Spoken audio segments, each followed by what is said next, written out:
हो गया ना रिकॉर्डिंग स्टार्ट? Yes, sir.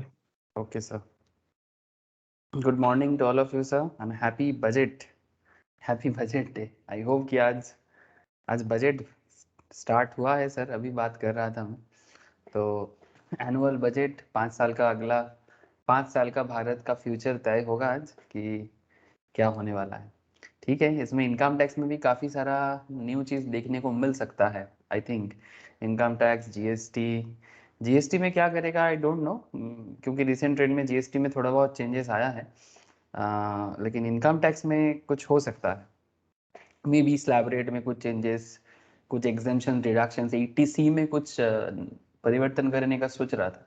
ऐसे जो भी चेंजेस हो, एग्जाम पे उसका इफेक्ट नहीं आएगा। मतलब आप लोगों का जो जून टर्म का एग्जाम है उसमें ये चेंजेस का इफेक्ट नहीं आने वाला है सर। ठीक है, अगर कुछ होगा, अगर इंस्टीट्यूट अमेंडमेंट में वो प्रोवाइड करेगा तो फिर वो आपको बताया जाएगा। ठीक है, अदरवाइज कंट्री के लिए और फ्यूचर पर्पस के लिए आप लोग पूरा ध्यान से देखना सर बजट को। और मैं भी हर क्लास में अभी अगला 1 to 2 weeks बजट रिलेटेड बहुत सारे मैटर पे डिस्कस करेंगे।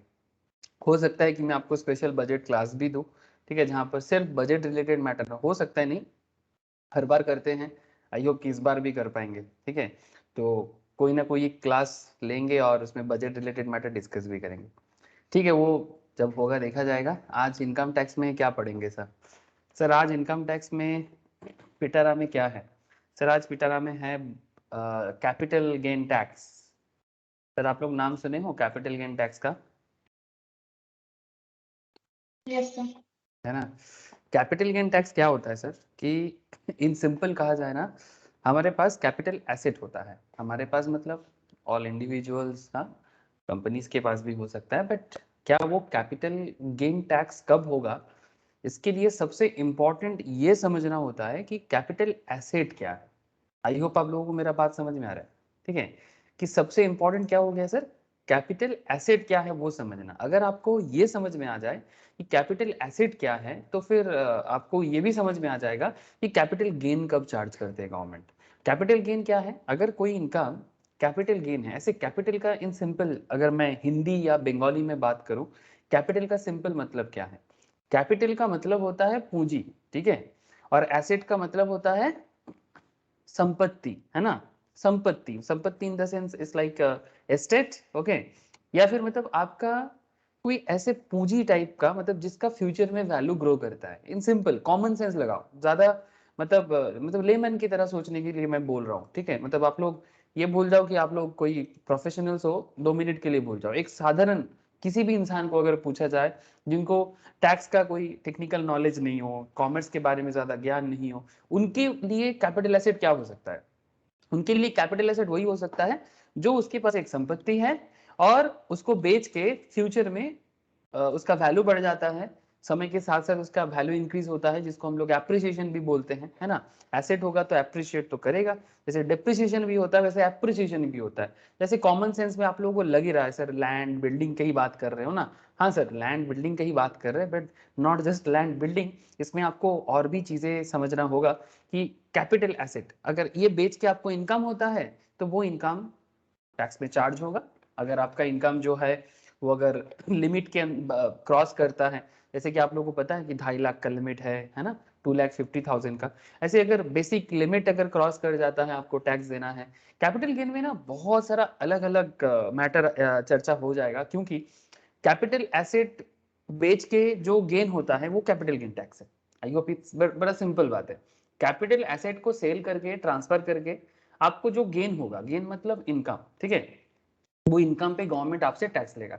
या फिर आप ऐसे बोल सकते हो कि वो इनकम को टोटल इनकम पे काउंट किया जाएगा। यहाँ पर अलग अलग और भी चीजें आपको देखने को मिलेगा। कुछ एसेट्स को शॉर्ट टर्म कैपिटल गेन के अंदर रखा जाता है। मतलब एसेट्स मतलब शॉर्ट टर्म कैपिटल गेन का कॉन्सेप्ट होता है, मतलब शॉर्ट टर्म मतलब with in 1 year, with in 2 years.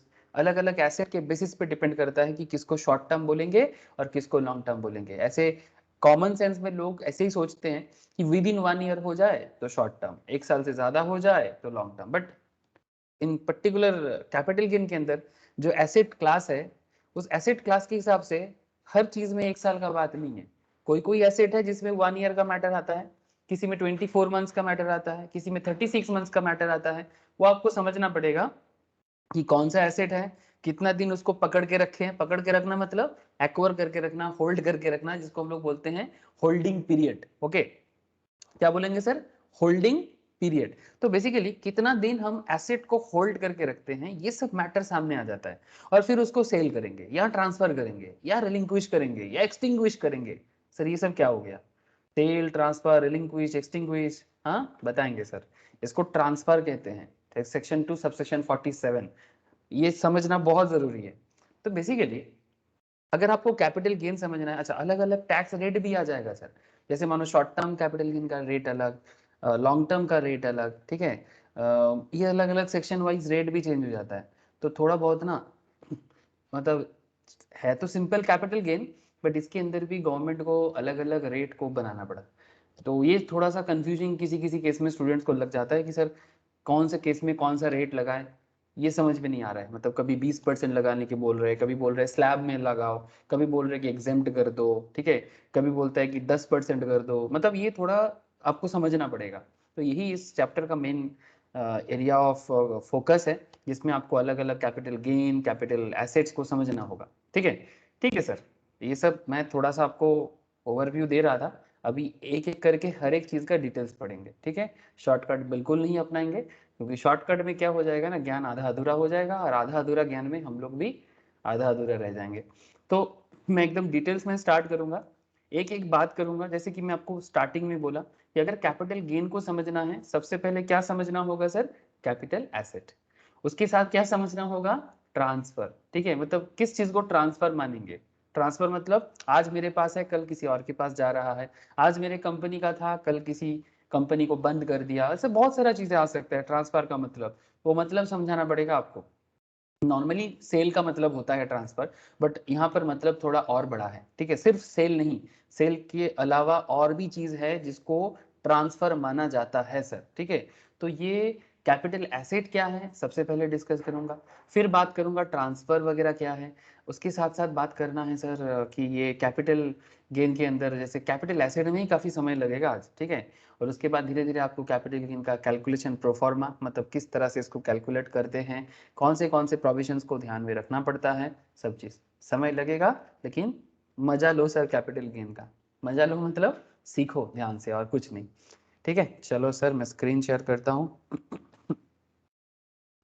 ये कैप्सूल नोट्स भी आपको शेयर कर लूंगा, समरी नोट्स भी शेयर कर लूंगा, ये कैप्सूल है। ठीक है, तो ऐसे स्क्रीन शेयर है कि नहीं आप लोगों के साथ, मुझे प्लीज बताइएगा। Yes sir. Okay sir. तो कैपिटल गेन के अंदर बहुत सारा चीज है। इसमें सबसे पहले तो मैं बात करूंगा आपसे सेक्शन 45 में। किस में बात करना है सर? सेक्शन 45 में। सर सेक्शन 45 क्यों? सर आप लोगों को पता ही है 44 में बीपी से खत्म किए थे, है ना। 44 एबी एडी एई ये सब करके खत्म किए थे, तो 45 से एक्चुअली कैपिटल गेन स्टार्ट होता है। तो बड़ा सिंपल सा बात है, जहां बीपी खत्म हुआ। हाँ सर, एक बात, बीपी आप लोग घर में जरूर प्रैक्टिस कीजिएगा। हाँ सर, प्रैक्टिस कर रहे हो ना? मैं बीपी का बहुत सारा क्वेश्चंस नोट्स के अंदर देके रखा, आप लोग प्रैक्टिस कर रहे हो ना सर? हाँ सर। प्रैक्टिस करते रहिएगा सर, अगर प्रैक्टिस छोड़ देंगे तो भूल जाओगे सर, प्रोविजंस भूल जाओगे, कैलकुलेशन एग्जाम टाइम में याद नहीं कर पाओगे, है ना। हमेशा थोड़ा बहुत देखते रहिएगा, ठीक है। डेली एक मतलब स्टडी के अंदर एटलीस्ट 1 घंटा 1.5 घंटा, कम से कम 1-1.5 घंटा, ज़्यादा कोई दे सकता है तो बहुत बढ़िया। बट इस अगर किसी को टाइम का कमती है, आई नो बहुत सारे लोग प्रोफेशनल्स भी हैं, काम भी करते हैं, ठीक है, जॉब भी करना पड़ता है, तो इन दैट केस आप थोड़ा स्मार्ट वर्क करिए। 1-1.5 घंटा कम से कम डेली हर सब्जेक्ट को कोशिश कीजिए कैसे भी करके मैनेज करके देने का।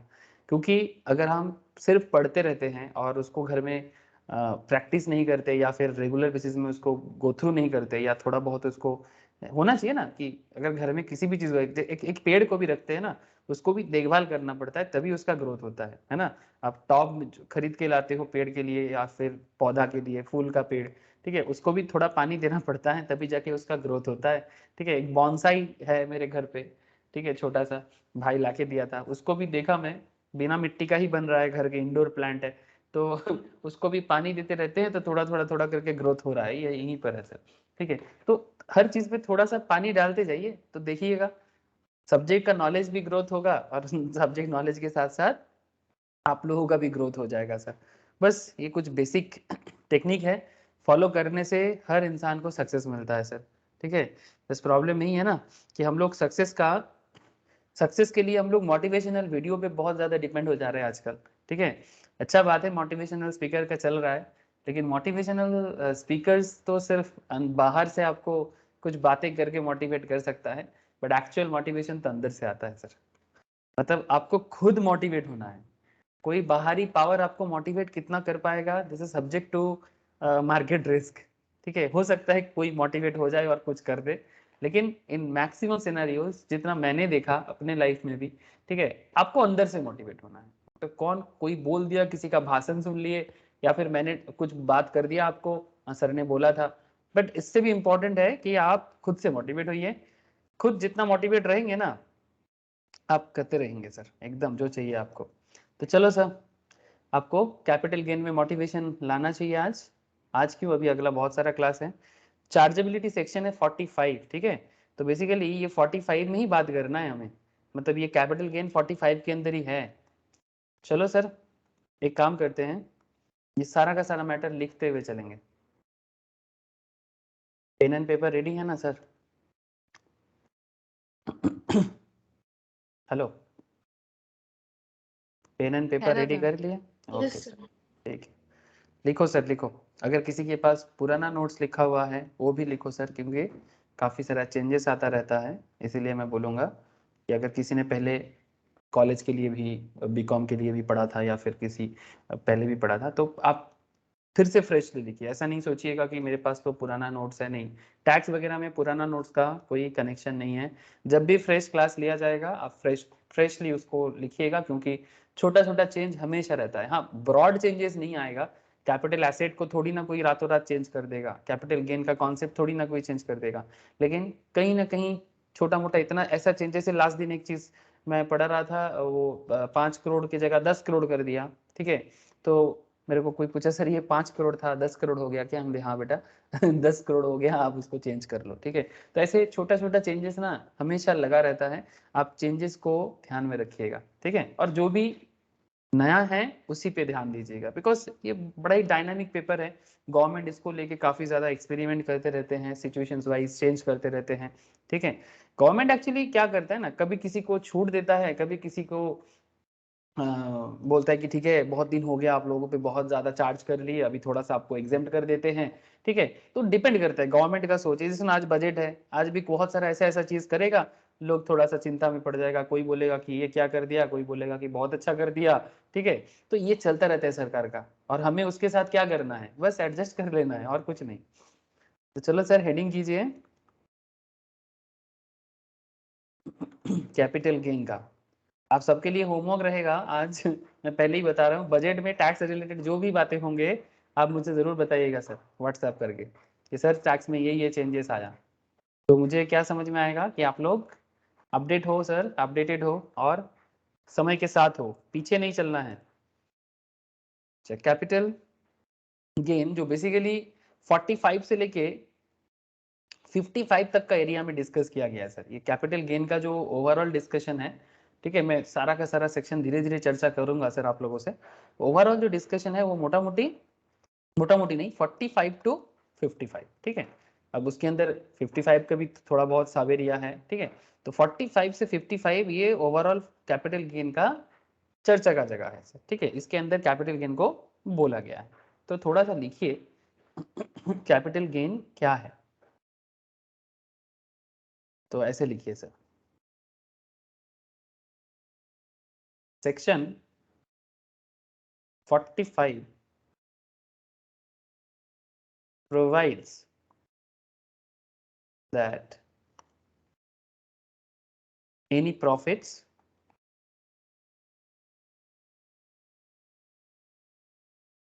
or gains, अच्छा बहुत लिखाना है सर आप लोग, any profits or gains arising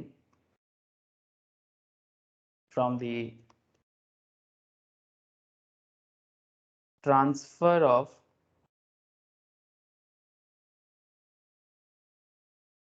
capital asset from the transfer of capital asset। Sir यहाँ पर दो वर्ड बड़ा वाइटल हो गया। तो क्या है दो वर्ड, कौन बोलेगा? दो वर्ड बहुत वाइटल वर्ड बन गया। मतलब वाइटल मतलब इतना वाइटल आप समझ लो, वेरी वेरी इंपॉर्टेंट वर्ड, मतलब इसको समझना बहुत जरूरी है। अगर इसको समझने प्रॉफिट में और गेन। नहीं सर, बिल्कुल नहीं, प्रॉफिट और गेन नहीं सर। ट्रांसफर, कैपिटल हाँ बोल, and capital asset, very good sir. Transfer and capital asset, these are very very important word यार। इस खेल में ये दोनों चीज बहुत बड़ा खेल खेलता है, इसको समझना बहुत जरूरी है सर। प्रॉफिट गेन्स तो सिंपल है ना, कि इसमें मेरे को फायदा है या नहीं, ये तो सिंपल कॉन्सेप्ट है ना। बड़ा ही सिंपल तरीके से आपको समझ में आएगा कि आपने एक सिंपल कैपिटल गेन, सिंपल तरीके से अगर मैं बताऊं आपको, अब जस्ट सोचो ना कि जस्ट मानो कि आपने 10 साल पहले सॉल्ट लेक में या न्यू टाउन में कोई जमीन खरीदा था। एक सिंपल तरीका आपको बता रहा हूँ, ठीक है। मैप में चलते हैं, न्यू टाउन में चलते हैं। न्यू टाउन में जिन लोगों का 10-20 साल पहले जिन लोगों का जमीन था, ऐसे न्यू टाउन बहुत ही न्यूली बिल्डअप एरिया है कोलकाता का, ठीक है। पहले सॉल्ट लेक था, उसके बाद न्यू टाउन को आजकल धीरे धीरे इसको बनाया गया है। ये एरिया देखो सर, ये विधान नगर, ये दीज आर दी एरिया, ये जो एरिया दिख रहा है ना, ये एरिया, ये न्यू टाउन एरिया है, ठीक है। इको पार्क दिख रहा है आप लोगों को। ये एरिया में जिन लोगों का जमीन वगैरह था न्यू टाउन एरिया में, आप जस्ट इमेजिन करो कि वो 10 साल 15 साल या 20 साल पहले जिस दाम पे ये न्यू टाउन का जमीन को परचेज किया था, आज ऑब्वियसली वो उसी जगह से उससे ज्यादा, मतलब उसको जिन्होंने भी सेल किया है अच्छा खासा गेन किया है ना। तो अगर किसी ने 1 कट्ठा जमीन ऑन दैट टाइम 2-4 लाख में खरीदा था, ठीक है, 2 लाख 4 लाख या 10 लाख में भी खरीदा था, तो आज उनका जमीन का वैल्यूएशन करोड़ छू रहा है ना। 70 लाख 80 लाख छू गया 1 कट्ठा जमीन का वैल्यूएशन। डिपेंड करता है कि कहाँ पर है। तो ये तो न्यू टाउन बना बोल के, ठीक है, न्यू टाउन को एक स्पेशल वे में बिल्डअप किया गया बोल के, डिफरेंट कॉन्सेप्ट, बट हर एक जगह का ही वैल्यूएशन समय के साथ साथ बढ़ता जाता है, बिकॉज डिमांड बहुत ज्यादा है और सप्लाई बहुत ही कम है ना सर। सप्लाई कम है ना जमीन का। ये जो भारत है अपना एक तो देश इतना बड़ा, day by day population growth कर रहा है, तो जगह का वैल्यूएशन तो बढ़ेगा सर। हाँ, जगह का वैल्यूएशन बढ़ेगा, क्योंकि जब जब जब इंडिया को इंडिपेंडेंस मिला था तब भारत का पॉपुलेशन 30 करोड़ हुआ करता था सर, ठीक है। अब आज भारत का पॉपुलेशन मतलब 30 से 50 करोड़ होगा, ठीक है। बहुत सा उस टाइम पे उतना डिटेल्स भी नहीं था, बट 50 करोड़ क्रॉस नहीं था सर, इतना मैं आपको बोल सकता हूँ, ठीक है। 50 करोड़ से नीचे ही था भारत का पॉपुलेशन 47 में। मतलब लास्ट 75 साल में हम लोगों ने 100 करोड़ का पॉपुलेशन और बढ़ा दिए। लास्ट 75 ईयर्स में हम लोगों और 100 करोड़ का पॉपुलेशन बढ़ा दिए। बहुत ही खतरनाक बात है, ठीक है। लेकिन ये हमारा है, रशिया का उल्टा है रशिया में हर साल 10 लाख करके पॉपुलेशन कम हो रहा है। ये रशिया है ना सर, इसका पॉपुलेशन हर साल 10 लाख करके कम होते जा रहे हैं। तो हर कंट्री का अलग अलग कहानी हो सकता है।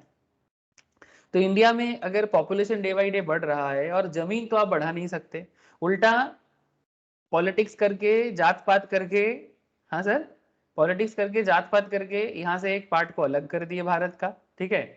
अच्छा, यहाँ पर भी एक पार्ट को अलग कर दिया मारपीट दंगाबाजी करके। हाँ, एक तरफ पाकिस्तान बना दिए, एक तरफ बांग्लादेश बना दिए, ठीक है। तो मुश्किल तो है ही, एक तो जगह बढ़ा नहीं सकते, जितना है उतना ही रहेगा। ऊपर से जो था उसको भी मार पीट काट काट करके खत्म कर दिए। तो आप सोचो कि जितना पॉपुलेशन है वो कहाँ जाएगा। अब जमीन का दाम तो बढ़ना ही है सर, ठीक है। तो 1 लाख का जमीन अगर किसी के पास था, अगर वो जमीन आज 10 लाख में बिक रहा है, तो कैपिटल गेन तो पूरा समझ आ रहा है। लेकिन ऐसा नहीं कि 1 लाख में खरीदे थे तो 10 लाख का आज दाम मिल रहा है, तो 9 लाख का इनकम है तो पूरा टैक्स देना पड़ेगा।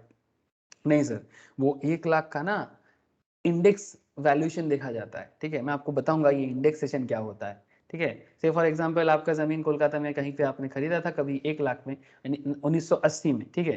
तो 1980 में कोई जमीन अगर 1 लाख था, और आज अगर वो जमीन आप 15 लाख में बेच रहे हो, तो ऐसा लग रहा है कि इसे 14 लाख का प्रॉफिट हो गया। हाँ, ऑब्वियसली प्रॉफिट 14 लाख का है, बट इसका इंडेक्सेशन करना पड़ता है, ठीक है। वो इंडेक्सेशन, इन्फ्लेशन इंडेक्सेशन एक होता है सर, मैं आपको आगे बताऊंगा, अभी आज ही सब कुछ बता देंगे तो मुश्किल हो जाएगा।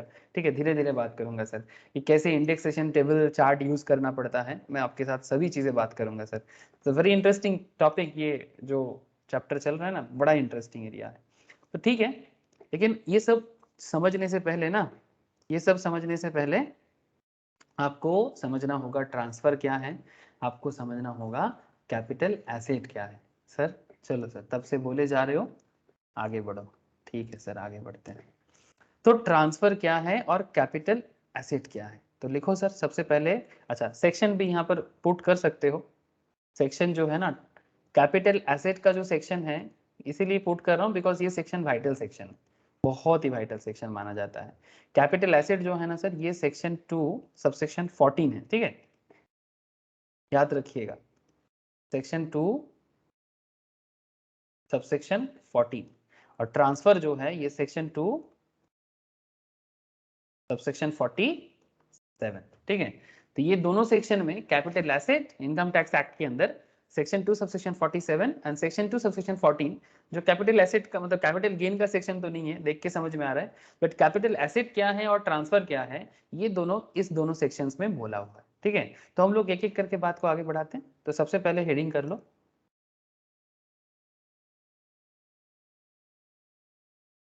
Capital asset. समझ में आया सर बात? बोलो सर, इतना तक समझ में आ गया?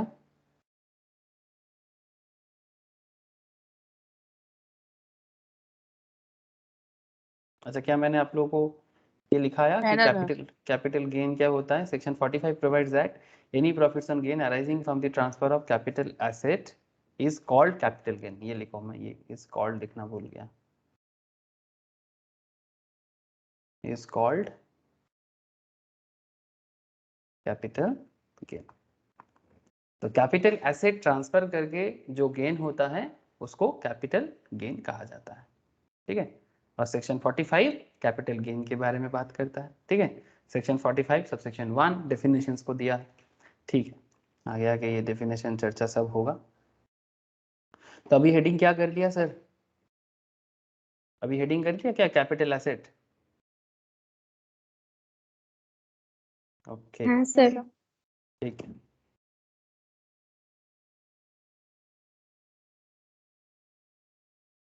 ठीक है सर। तो कैपिटल एसेट को हेडिंग कर लिया आपने। अब एक काम करो, इसमें भी सेक्शन लिख दो।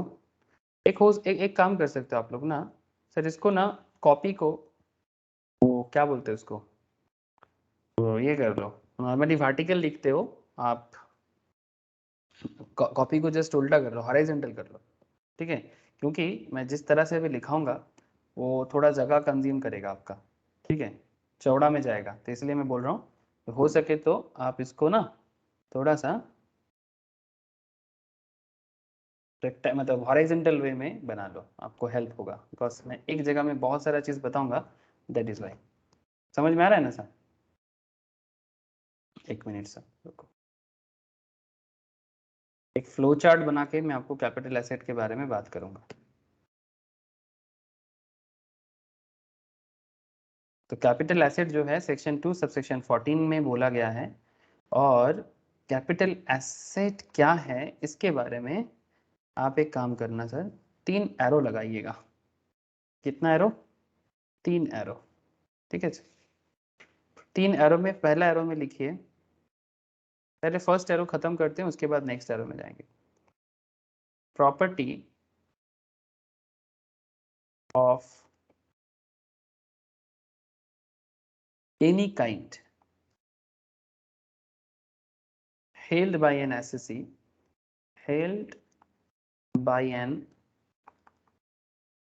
assessee। assessee कौन है? जिसका इनकम टैक्स एसेस होता है ना sir?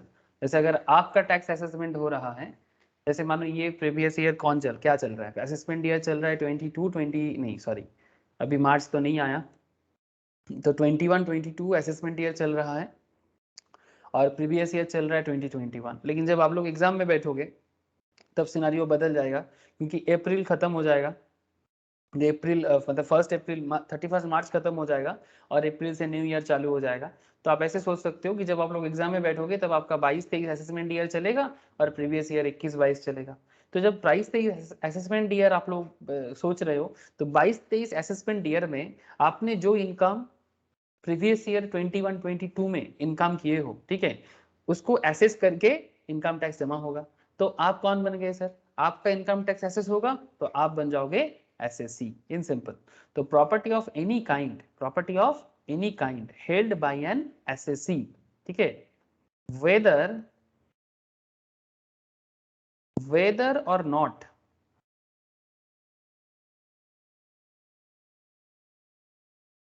connected with business, connected with his business or profession, connected with his business और प्रोफेशन। मतलब किसी भी तरह का एसेट, चाहे वो बिजनेस प्रोफेशन में होल्ड करे या ना करे, ठीक है, property of any kind held by an assessee whether और not connected with his business or profession. This is the first arrow में, ठीक है, ये बात आपको पहला एरो में लिखना पड़ा। अब आपको सेकंड एरो में जाना पड़ेगा, मतलब आपको आप जो एसेट होल्ड करते हो, चाहे वो एसेट आप बिजनेस में यूज करो या ना करो, ठीक है। सेकंड पॉइंट पे बोलते हैं सर, पहले लिख लो, मैं फिर एक साथ समझाऊंगा। Any securities, any securities, securities मतलब सर, सिक्योरिटीज मतलब शेयर सिक्योरिटीज होता है ना, बॉन्ड डिवेंचर सिक्योरिटीज, ठीक है, सिक्योरिटी मार्केट वाला सिक्योरिटी, ठीक है। एनी सिक्योरिटी जो शेयर बॉन्ड डिवेंचर ये सब को बोला जाता है सर, ठीक है, शेयर्स। तो any security held by FII, held by a FII. Sir FII क्या होता है? Foreign institutional investor. Thank you sir. Foreign institutional investor मतलब कोई फॉरेन इंस्टीट्यूशंस हमारे देश में सिक्योरिटी में इन्वेस्ट करके रखा है, ठीक है, point to be noted sir. Any securities, अच्छा सिक्योरिटी नहीं, इसको सिक्योरिटीज कर दो। Any securities held by a FII which has invested in such securities. किसका इतना प्रॉब्लम है? प्रॉब्लम नहीं है sir, always let which has invested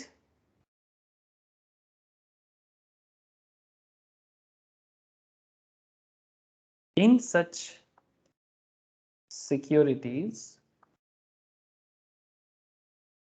as per SEBI regulation, ठीक है, मतलब हर जगह का इन्वेस्टमेंट नहीं सर, एफआईआई उस जगह में इन्वेस्ट कर रहा है जो सेबी रेगुलेशंस के हिसाब से चल रहा है, ठीक है, मतलब वो शारदा रोज वाली नहीं होना चाहिए ठीक है, जो सेबी रेगुलेशंस में नहीं है, मतलब ऐसा जगह में एफआईआई इन्वेस्ट कर रहा है हमारे देश में, ठीक है, चाहे किसी पर्टिकुलर स्टॉक में जैसे हो, ठीक है, चाहे वो एज ए प्रेफरेंस शेयर्स हो, एज ए इक्विटी शेयर्स हो, एज ए डिवेंचर हो, व्हाटएवर, ठीक है, सिक्योरिटी के तौर पे फॉरेन इंस्टीट्यूशनल इन्वेस्टर्स। ये फॉरेन इंस्टीट्यूशनल इन्वेस्टर्स कौन होते हैं sir?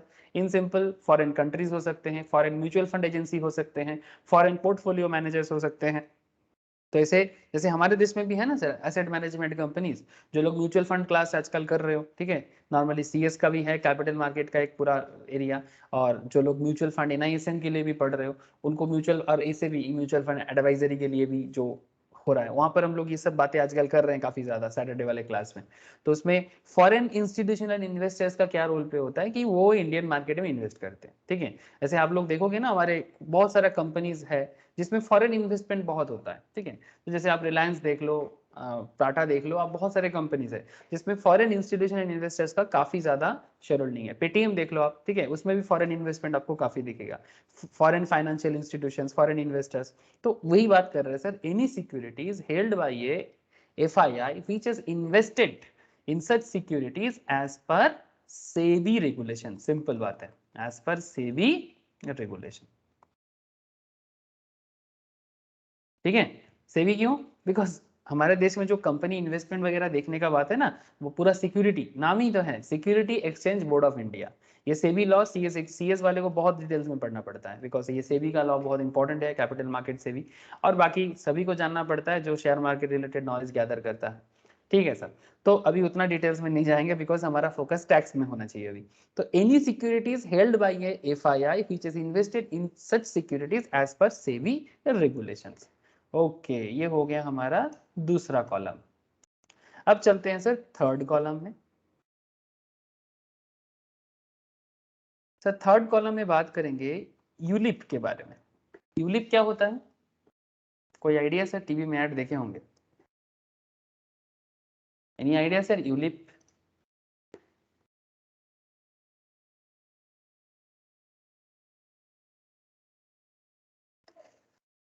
Unit linked insurance schemes. आप लोग टीवी में ऐड देखे होंगे सर, बहुत बार देखे होंगे।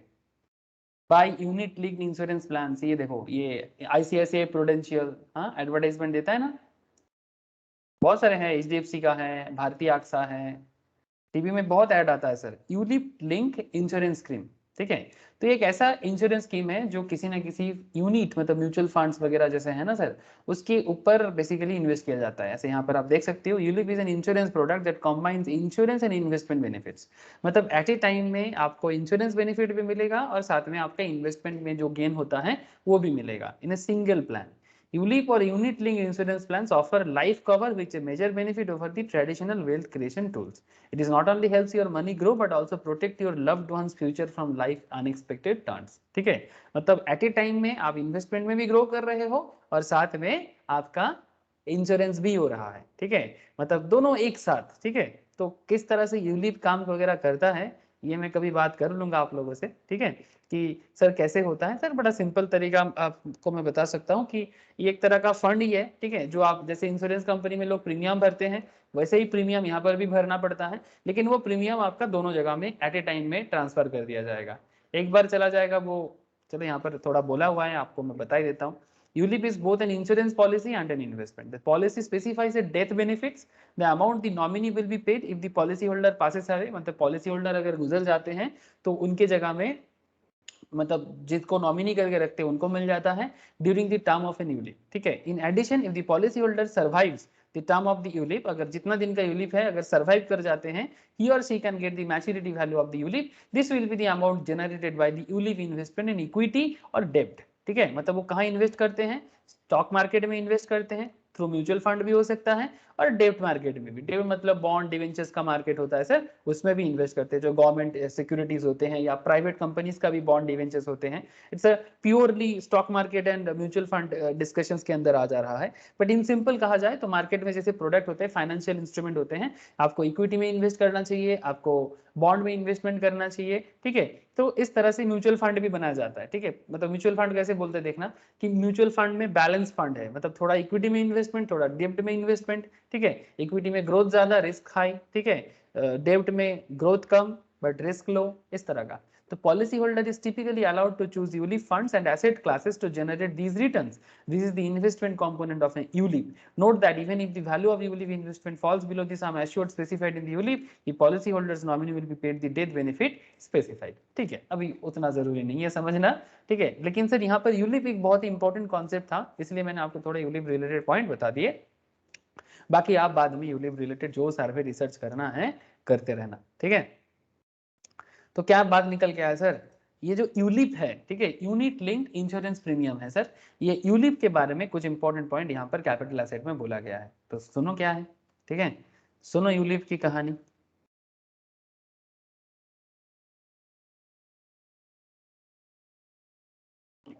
तो लिखो, ULIP issued on or after, बहुत सारे कंपनी है सर जो यूलिप इशू करते हैं। अच्छा, आप लोग ऐड देखे हो ना यूलिप का?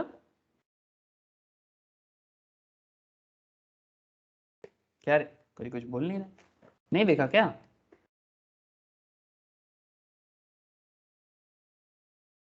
नहीं सर। नहीं, क्या बात कर रहे हो sir. ULIP issued on or after 1/2/2021 to which exemption देखे हो, लेकिन क्या है ना, उतना नजर नहीं दिया। ठीक है, ऐसे कुछ चीज क्या होता है ना, समझ में नहीं आता ना, तो हम लोग ना उसको उतना गौर नहीं फरमाते कि भाई क्या है ये चीज। ठीक है, तो समझ के बाहर है तो फिर छोड़ो यार क्या है। तो ULIP issued on or after 1/2/2021, 1 Feb 2021। अरे आज का ही डेट है, मतलब बस ये साल अलग है, इत्तेफाक है सर, हाँ कोइंसिडेंस हो गया। तो ULIP issued on or after 1/2/2021 to which exemptions under section 10 subsection 10D, okay, to which exemptions दिया गया। ये 10 सबसेक्शन 10D ये सेक्शन 10 का अंडर में आता है। सेक्शन 10 का एक पूरा चैप्टर आएगा सर, मैं आप लोगों के साथ बात करूंगा। That is agriculture income and income which do not form part of total income, ठीक है, जिसको इनकम में एग्जेम्प्ट कर दिया जाता है सेक्शन 10 के अंदर, तो ऐसा एरिया है।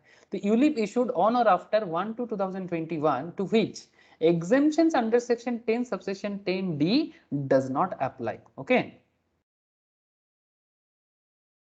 does not apply on account of, किसके कारण, on account of, इसमें 2 पॉइंट लिखना सर। फर्स्ट,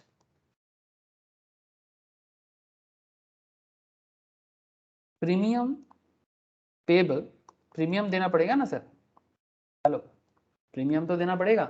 अगर आप यूनिट स्कीम में जाते हो, यूलिप वगैरह में प्रीमियम तो भरोगे, क्या बोलते हो सर, बोलो। ये तो वही हुआ ना, जैसे Yes, sir. इंश्योरेंस में जैसे प्रीमियम भरना पड़ता है, वैसा ही इंश्योरेंस के साथ साथ आपका ये इन्वेस्टमेंट भी बन जाता है, तो प्रीमियम तो भरना ही पड़ेगा। तो बस वही बोल रहा है सर, ठीक है, और कुछ नहीं। ऐसे कुछ यूनिक स्कीम में ढूंढ रहा था, यूलिप स्कीम अगर देखता तो मैं आपको अभी बता देता।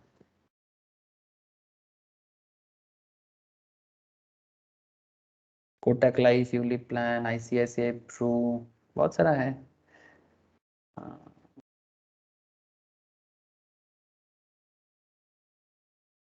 अभी नहीं मिल रहा है, डिटेल्स ढूंढना पड़ेगा, ठीक है, बाद में मिलेगा तो बताएंगे, या फिर आप लोग रिसर्च करिएगा, ठीक है। चलो, तो प्रीमियम पेबल एक्सीडिंग, अगर प्रीमियम पेबल का amount exceeding ₹2,50,000 for any of the previous year during the term of such policy, मतलब जो पॉलिसी आप कर रहे हो, ठीक है, जो पॉलिसी आप कर रहे हो उसमें जो प्रीमियम आप पे कर रहे हो, premium payable exceeding rupees, payable मतलब पे नहीं किए बट करना है, अगर वो 2,50,000 को क्रॉस कर जाता है ना, for any of the previous year during the term of the such policy, मतलब जितना दिन का वो पॉलिसी होगा, जैसे सर इंश्योरेंस पॉलिसी है, इन्वेस्टमेंट पॉलिसी है, ठीक है, तो ऐसे पॉलिसीज तो ऑब्वियसली काफी लंबा समय के लिए होता है। तो अगर किसी भी पर्टिकुलर प्रीवियस ईयर में आपका ये यूलिप पॉलिसी का जो भी पॉलिसी ड्यूरेशन है, ड्यूरिंग दिस पॉलिसी अगर वो अमाउंट 2,50,000 से ज्यादा हो जाता है, ठीक है, ध्यान से बात को सुनिएगा। और point 2, the aggregate amount of premium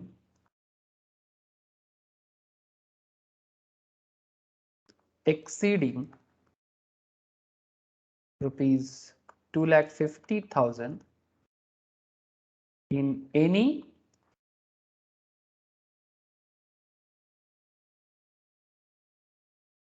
any of the previous year, in any of the previous year during the term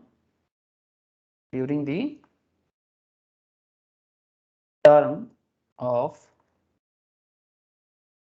any such ULIP, any such during the term of any such ULIP, मतलब unit link insurance scheme, ठीक है, ULIP scheme. मुझे थोड़ा सा page को, इसको next page में करते हैं, ठीक है सर, तो लिख लिया ना, of any such ULIPs in a case where premium is payable where premium is payable by a person for more than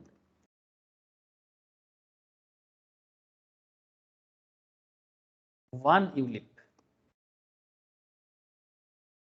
issued on or after 1st February 2021। ठीक है, ये रहा पूरा केस। तो क्या मतलब निकला, मैं फिर से एक बार आपको बताता हूं, ध्यान से सुनिए सर बात को। कैपिटल एसेट सेक्शन 2 सबसेक्शन 14 के हिसाब से क्या है, ठीक है। तो first thing, capital asset as per section 2 subsection 14, property of any kind held by an assessee whether or not connected with his business or profession, and साथ में ये भी बोला any securities held by a FII which has invested in such securities। अच्छा, invested में दो बार लिख दिया ना सर, एक काट दो, ठीक है, इसको काट दो। which has invested in such securities as per SEBI regulations, मतलब आप उसी जगह में FII इन्वेस्टमेंट हो रहा है जो SEBI regulations में है, तो वो कैपिटल एसेट कहलाएगा। And ULIP issued on or after 1/2/2021 that is 1st Feb 2021, that is date आज का ही है, बस 2021 का है, ये बड़ा कोइंसिडेंस है। To which exemptions under section 10 subsection 10D does not apply. ठीक है, ये सेक्शन 10 के हिसाब से जो एग्जामिशन होना चाहिए वो अप्लाई नहीं हुआ है। किस कारण? On account of premium payable exceeding 2,50,000। ठीक है, क्योंकि प्रीमियम का जो अमाउंट पे हो रहा है वो 2,50,000 क्रॉस कर रहा है। For any of the previous year during the such policy, अगर प्रीमियम अमाउंट किसी भी यूनिट स्कीम का जितना ड्यूरेशन है, जैसे कि यूनिट स्कीम का ड्यूरेशन लंबा होता है, ठीक है सर, कभी भी कोई यूनिट स्कीम का डिटेल्स पढ़ोगे ना, ठीक है, आपको समझ में आएगा कि यूनिट स्कीम थोड़ा लंबा समय के लिए ऑब्वियसली होगा, बिकॉज इंश्योरेंस वगैरह है। ठीक है, ये देखो ICICI प्रू सिग्नेचर का बेनिफिट बता रहा है, फाइनेंशियल प्रोटेक्शन देगा, रिटर्न और charges, investment flexibility, wealth booster, tax benefit भी दे देता है 80C में। ये देखो यहाँ पर लिखा है get tax free maturity amount subject to section 10 subsection 10D and tax benefit on premium paid under section 10C। दिखाई दिया क्या? देखो सर, तो मैं कोइंसिडेंटली यहाँ पर फटाक से आ गया, आपको प्लान के अंदर भी आपको दिखाई दे रहा है। अरे दिख रहा है क्या? ठीक है, तो आपको सेक्शन 10 सबसेक्शन 10D के अंदर भी बेनिफिट मिल जाता है, अगर वो ऑब्वियसली ऑन अकाउंट ऑफ, जैसे 2.5 लाख का कुछ लिमिटेशन है सर। ठीक है, जैसे 2.5 लाख के अंदर आपको पॉलिसी वैल्यू अगर क्रॉस नहीं करता है, 2.5 लाख के अंदर होता है, तो आपको बेनिफिट मिलेगा। क्रॉस करने से वो टैक्स मतलब ऑब्वियसली कैपिटल एसेट कहलाएगा और उसमें कैपिटल गेन चार्ज हो जाएगा। बात समझ में आ रहा है? हेलो, तो premium payable exceeding rupees 2,50,000 for any of the previous year during the term of such policy, otherwise exempt भी हो सकता है सेक्शन 10 सबसेक्शन डी में। ठीक है, अगर वो अप्लाई नहीं होता है, सेक्शन 10 सबसेक्शन 10D अगर अप्लाई नहीं होता है तो कैपिटल एसेट कहलाएगा और कैपिटल गेन में आ जाएगा, मतलब जो बड़ा अमाउंट करता है basically. The aggregate amount of premium, मतलब सेकंड पॉइंट बता रहा है, ये total aggregate amount of premium exceeding rupees 2,50,000 in any of the previous year during the term of any such ULIP in case where premium is payable by a person for more than one ULIP issued on or after 1/2/2021। मतलब अगर आपका total, मतलब आप एक ULIP नहीं, आपका एक से ज्यादा यूलिप है, आप बात को समझिए, आपका एक यूलिप नहीं सर, एक से ज्यादा यूलिप है। ठीक है, तो अगर आपका यूलिप एक से ज्यादा है, ओवरऑल टोटल कुल मिला के अगर आपका यूलिप वैल्यू 2.5 लाख क्रॉस करता है एग्रीगेट में, ठीक है, तो ऐसे केसेस में भी ये आपका कैपिटल एसेट कहलाएगा और उसमें कैपिटल गेन आ जाएगा। ठीक है, क्योंकि कैपिटल गेन होने के लिए कैपिटल एसेट होना जरूरी है, तो इसीलिए जब भी अमाउंट क्रॉस कर रहा है, लिमिट क्रॉस कर रहा है, स्पेशली 2.5 लाख क्या है ना, बेसिकली वो एक बेसिक लिमिट भी है। ठीक है, तो 2,50,000 का लिमिट यहाँ पर भी रखा गया एनुअल लेवल में, और एग्रीगेट में भी अगर एक से ज्यादा यूलिप भी किसी का है तो इन दैट केस ऑल्सो वो एग्रीगेट अमाउंट भी अगर 2.5 लाख क्रॉस करेगा तो उसको भी हमें कैपिटल एसेट मान लिया जाएगा। प्लीज टेल मी सर, कोई डाउट है तो पूछो। आपको समझ में आया सर सेक्शन 2 सबसेक्शन 14 किसको किसको एसेट बोलते हैं?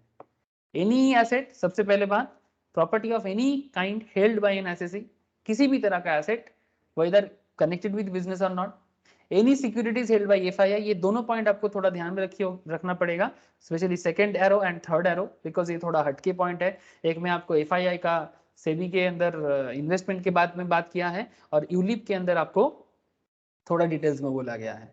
अगर ये दोनों पॉइंट क्लियर हुआ अभी, ठीक है, तो मैं आगे बढ़ूं सर। हेलो, आप लोगों का परमिशन sir. चाहिए आगे बढ़े सर? ओके सर, अभी देखो इंट्रोडक्शन लेवल है तो थोड़ा धीरे धीरे चलना चाहिए, क्योंकि अगर मैं स्टार्टिंग पॉइंट में जल्दी जल्दी बोल के निकल जाऊँ ना तो कोई काम नहीं होगा सर, प्रॉब्लम हो जाएगा, इसलिए मैं स्टार्टिंग में थोड़ा धीरे चल रहा हूँ। अच्छा, अभी बात करेंगे सर एक्सक्लूजन में, मतलब इतना देर से आपको क्या बता रहा था कि क्या क्या कैपिटल एसेट हो सकता है।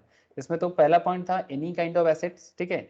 दूसरा पॉइंट हो गया एफआईआई का सिक्योरिटी होल्डिंग सेबी रेगुलेशंस के हिसाब से, एंड तीसरा हो गया यूलिप का केस 2.5 लाख का, अगर वो सेक्शन 10 सब सेक्शन 10 डी में अगर एग्जाम्पशंस नहीं है तो, ठीक है।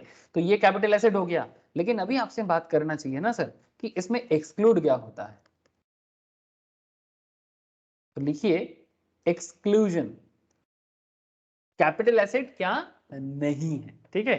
मतलब जो सुनने में लगेगा कैपिटल एसेट, बट कैपिटल मतलब एसेट है वो, স্যার इसीलिए बोला जाए। এক্সক্লুশনটা কি পয়েন্ট রোড নাম্বার 3 এর আন্ডারে হবে? कौनटा?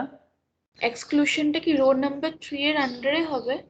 नहीं, एक्सक्लूजन जो है वो बेसिकली ये जो पहला रो है ना सर, হ্যাঁ স্যার। आप इसके साथ कनेक्ट करके कीजिएगा। আচ্ছা স্যার। जैसे यहाँ पर क्या बोला है सर, मैं आपको बता देता हूँ।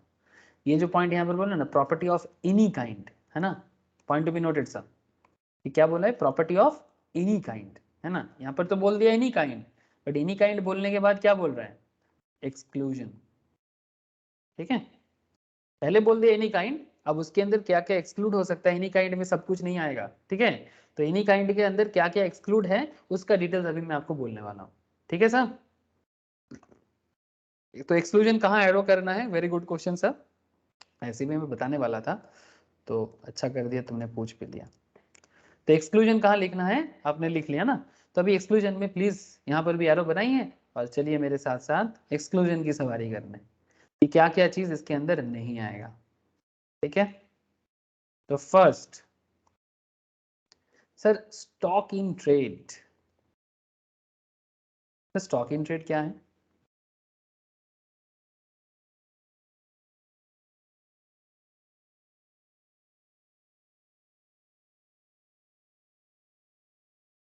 Stock in trade, consumable store, raw materials,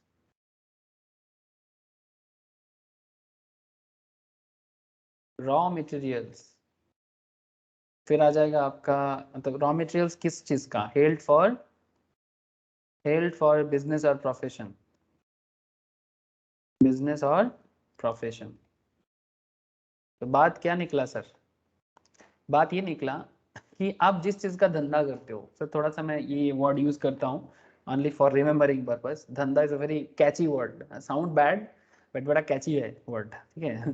stock in trade, ठीक है, आप जिस चीज का धंधा करते हो, ठीक है, वो चीज चाहे वो कुछ भी चीज हो, आपका अगर नूडल्स का शॉप है तो नूडल्स आपके लिए क्या है, धंधा का प्रोडक्ट है जिसको आप रेगुलर बेसिस में बिजनेस करोगे।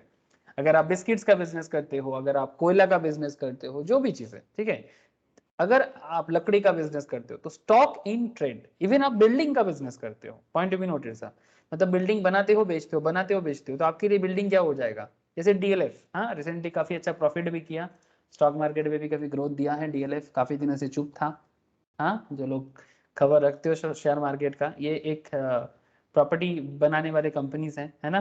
लास्ट काफी सालों से इसका थोड़ा बहुत अप एंड डाउन चल रहा है, रिसेंटली काफी अच्छा प्रॉफिट किया, तो देखो सर 110 का प्रॉफिट भी गेन कर लिया आज, ऐसे आज मार्केट थोड़ा हाई रहेगा आई थिंक, अभी नहीं पता क्या चल रहा है, बट पॉइंट क्या है कि डीएलएफ एक प्रॉपर्टी बनाने वाले हैं, तो इनके पास जो बिल्डिंग होगा, इनके पास जो बिल्डिंग होगा वो क्या होगा, उनके लिए स्टॉक होगा सर, है ना।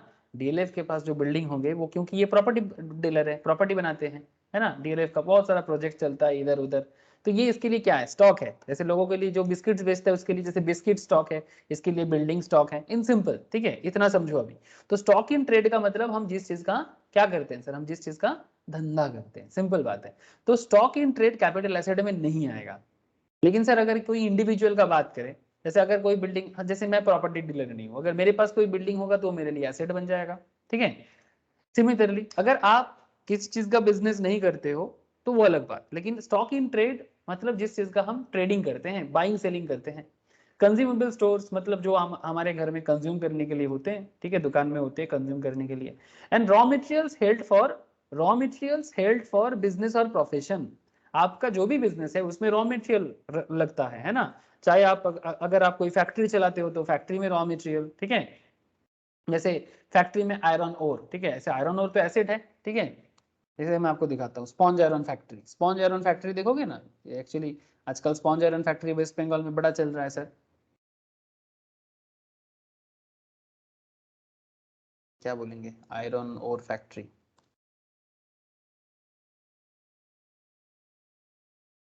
जैसे आयरन आयरन ओर तो सर बहुत बड़ा एसेट है, लेकिन सर अगर आप उस चीज का क्या है, आप आयरन ओर को लोहा बनाते हो, ठीक है।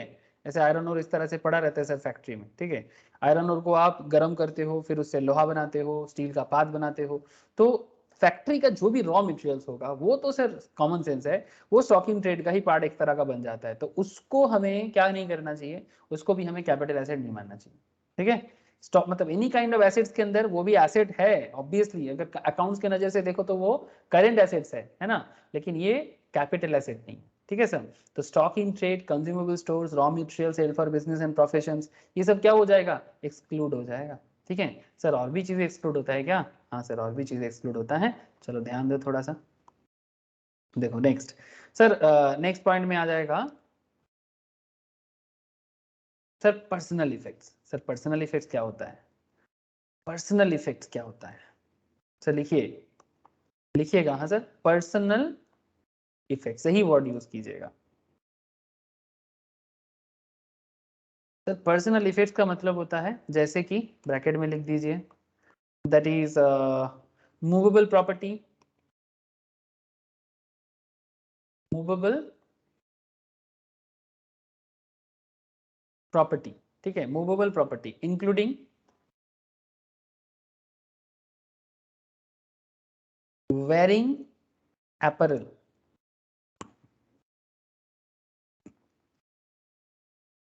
वेयरिंग अपैरल, ठीक है, जो पहनते हैं हम लोग normally. And furniture held for personal use, furniture जो हम पर्सनल काम पे यूज करते हैं, ऐसे है एसेट, कोई बड़ा फर्नीचर अच्छा है तो वो एसेट ही है, but furniture held for personal use, furniture अगर पर्सनल यूज पे लग रहा है तो उसको भी कैपिटल एसेट नहीं मानेंगे। Use by the assessee, use by the assessee, nature समझ लो सर। आपके घर में आपका दादाजी का बड़ा एंटीक टीक वुड का, या जिसको हम लोग सेगुन पेड़ बोलते हैं, टीक वुड का 12वां टीक का कोई अगर बेड है, ठीक है, या सोफा है या चेयर्स है, वो काफी दाम में मार्केट में सेल हो जाता है ना सर। 12वां टीक बहुत फेमस है, जानते हो ना आप लोग। हाँ 12वां टीक, टीक वुड मतलब उसको हम लोग बंगाली में बोलते हैं सेगुन, ठीक है, सेगुन काठ, ठीक है। तो ऐसे ही अगर कोई ऐसे महंगा काठ, शीशम, शीशम का भी बहुत महंगा होता है, शीशम सेगुन इस तरह का। तो अगर ऐसा कोई पुराना आर्किटेक्ट मॉडल में बना हुआ है, बड़ा ही यूनिक मॉडल में बना हुआ है, तो वो ऑब्वियसली एसेट्स है, लेकिन वो पर्सनल यूज में है बाय द एसएससी और हिज फैमिली।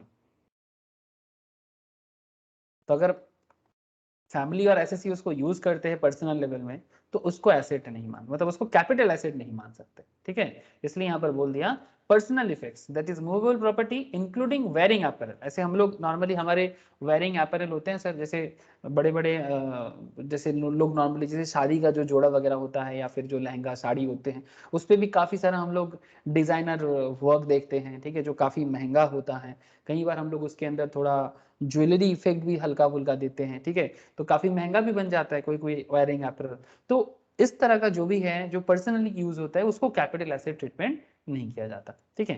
लेकिन लेकिन किंतु परंतु बंधु, ठीक है, इसमें एक लेकिन आ गया सर। लेकिन क्या सर, लेकिन ये बात है कि इसके अंदर भी ये जो पर्सनल इफेक्ट है इसके अंदर भी एक्सक्लूजन डाल दिया इनकम टैक्स डिपार्टमेंट ने। सर किसके एक्सक्लूड कर दिया, सर ध्यान से लिखो, exclusion from personal effects. Sir personal effect के अंदर भी एक्सक्लूजन, हाँ सर पर्सनल इफेक्ट के अंदर भी एक्सक्लूजन। क्या एक्सक्लूड है इसके अंदर से?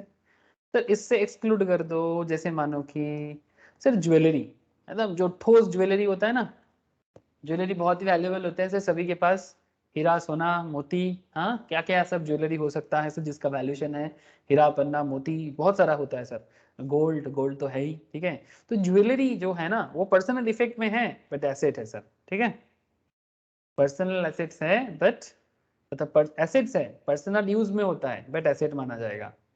Sir archaeological connection, archaeological collections, archaeology समझते हो?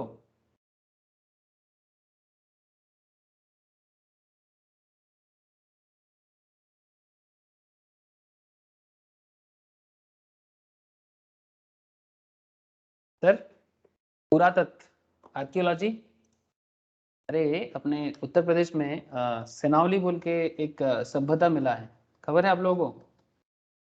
खबर नहीं है तो ले लो, सिनावली देखना चाहोगे?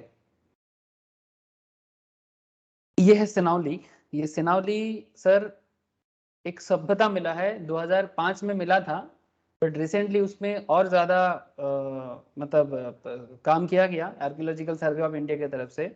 तो सर यहाँ पर मॉमी मिला है सर मॉमी मिला है, वो भी मतलब मॉमी इन द सेंस, मतलब जैसे पुराने जमाने में, मतलब ये बाद मतलब बोला जा रहा है रिसर्चर के थ्रू से, बिकॉज डीएनए टेस्ट वगैरह किया गया है, एक्सरे किया गया है, तो ऑलमोस्ट 5000 ईयर्स पुराना, इवन इंडस वैली से भी पुराना हो सकता है, ठीक है।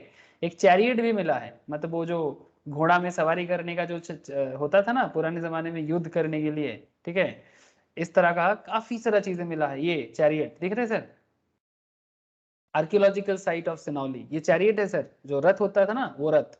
तो कहा जा रहा है कि हो सकता है कि ये महाभारत के समय के साथ कनेक्टेड है, ठीक है, क्योंकि महाभारत का एरा भी काफी ज्यादा मिलता जुलता है, लेकिन पूरा जगह नॉर्मली गन्ना खेती है सर, जहां पर ये सिनौली में मिला है ना, ठीक है, सिनौली में जहां पर ये सभ्यता मिला है, आप लोग खबर रखते हो कि नहीं I don't know, but seriously Sinauli में ये एरिया पूरा चारों तरफ ना गन्ना का खेती है।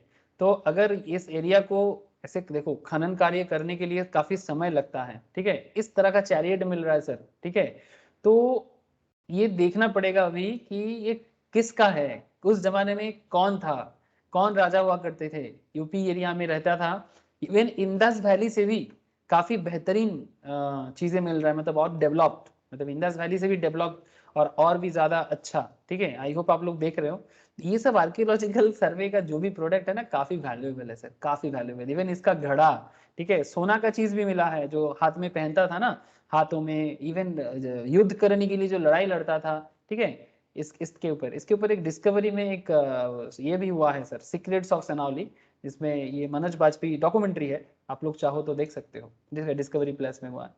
तो जरूर देखिए सर, भारत का इतिहास खोदेंगे ना, ऐसे भारत को खोदना मुश्किल है, 135 करोड़ की आबादी है ना सर, खोदेंगे तो किसको किसको कहाँ रिहेबिलिटेट करेंगे, तो इट्स नॉट इजी, ये दिस इज नॉट अमेरिका ये रोज खुदाई करे, क्योंकि लोग नहीं रहता, रशिया भी नहीं है और इंग्लैंड भी नहीं है, बहुत बड़ा पॉपुलेशन का एक देश है, इसमें रोज खुदाई इट्स नॉट पॉसिबल, ठीक है। और जहां मन करे खुदाई कर दे, और सरकार के पास इतना भी लग्जरी पैसा नहीं है हमारे देश में, ठीक है, क्योंकि हम लोग मिडिल क्लास कंट्री है सर, तो इसीलिए बहुत सारा चीज मिल सकता है। आई एम वेरी एक्साइटेड, कभी कभी तो बहुत एक्साइटेड हो जाता हूँ कि शायद रामायण महाभारत बन जाए, ठीक है, क्योंकि लोग इसको कहानी बना के रखा है सर, कहानी तो है नहीं। मतलब एक चीज मुझे आज तक समझ में नहीं आता, जब 100-150 करोड़ लोग एक एक एक दो, मतलब जैसे कभी कोई बोलते हैं ना राम कौन थे भाई, कृष्ण कौन थे, तो बोलते कहानी है, अरे भाई कहानी इतना सारा लोग एक साथ बोलेगा क्या, मतलब नॉर्थ से साउथ, ईस्ट से वेस्ट, नहीं मेरे को लगता है कुछ तो है, ठीक है, क्योंकि वो हम लोग ब्रिटिश अमेरिकन वाले लास्ट 100-200 साल का प्रूफ दे देते हैं, तो वो लोग बोलते हैं देखो हम लोग प्रूफ दे दिए, अब हमारे पास प्रूफ इसलिए नहीं है बिकॉज ये बहुत पुराना है, मतलब अब देखो मिल तो रहा है ना, मिल तो रहा है ना, थोड़ा भाई मिल गया, फिर भी देखो अब क्या बोले, हम लोग बोलेंगे उड़ान खटोला जो पुराने जमाने में रामायण में यूज होता था, तो अपना गवर्नर, एक साइंस जो वेस्ट बंगाल का गवर्नर है, एक जगह में जाके बोल रहा था कि भारत का साइंस बहुत बेहतरीन था, तो उसने बोल दिया, तो उड़ान खटोला के बारे में बोल दिया, तो सब हंसने लगा उनपे, बोलते आप क्या बात करते हो, लेकिन हम लोग का ये प्रॉब्लम है कि हम लोग अपने जो भी इतिहास है हम उसको कहानी बोल देते हैं, और इंग्लैंड के इतिहास को सच्चाई मानते हैं, अमेरिकन का कहानी को सच्चाई मानते हैं, हिस्ट्री को, और हमारा सब चीज कहानी है, पुराण है। मतलब ऐसा है हमारा सोच, ठीक है, कि दुनिया का बाकी सबका सब चीज बेहतर, नासा जो भी करे बेहतर, हमारा कुछ भी अगर पुराना मिल जाए ना सब बेकार है, वो सब कहानी है, पुराण है। जो भी हो, थोड़ा मैं बोल गया आपको, क्योंकि मैं मानता हूँ कि हमारा चीज बहुत रिच है। तो आर्कियोलॉजिकल कलेक्शंस अगर आपके पास है सर, ये पर्सनल इफेक्ट हो सकता है, बट वो एसेट कहलाएगा। बस इसलिए बोल दिया इतना सारा बात। नेक्स्ट चलो, ऐसे आप लोगों को पता था सिनौली के बारे में?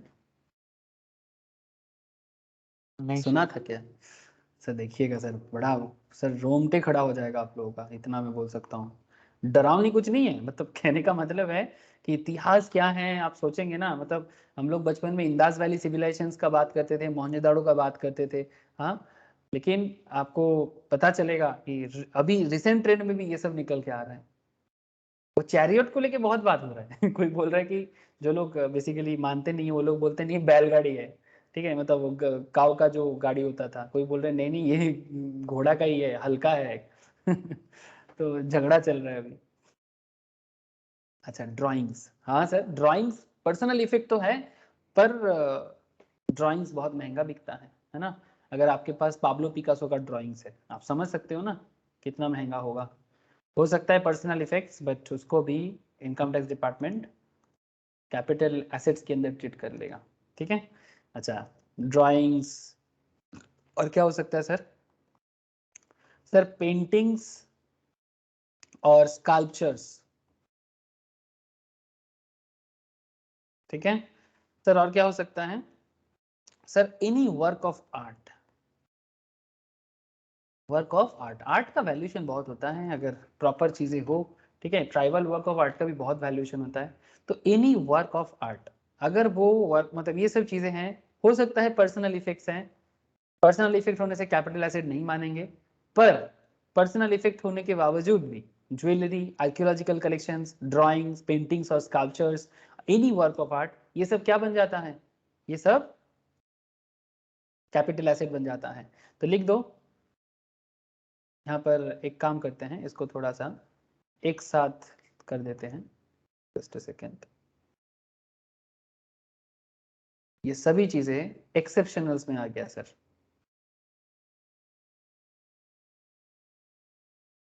और यहाँ पर नीचे लिख दीजिएगा these assets are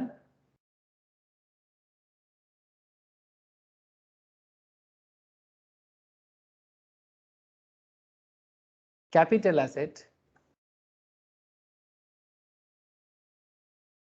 as per section 2 subsection 40। लिख लिया?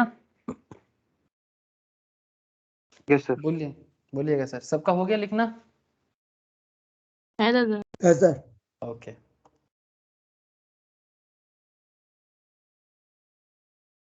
नेक्स्ट चलो चलते हैं।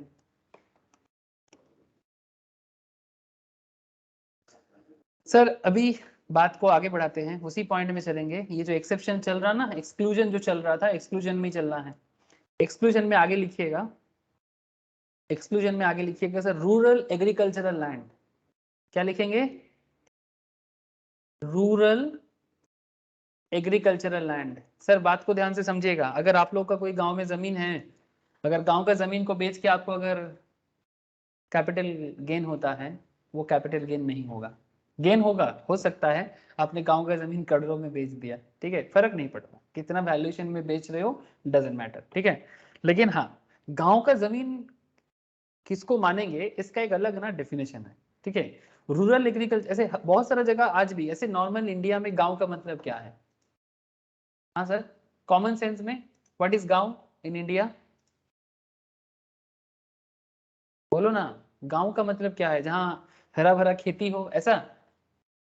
वैसे तो कोलकाता में भी खेती है, हरा भरा खेती कोलकाता में भी है, तो क्या वो गांव हो जाएगा? तो नो सर। कोलकाता, कोलकाता में खेती है ना सर।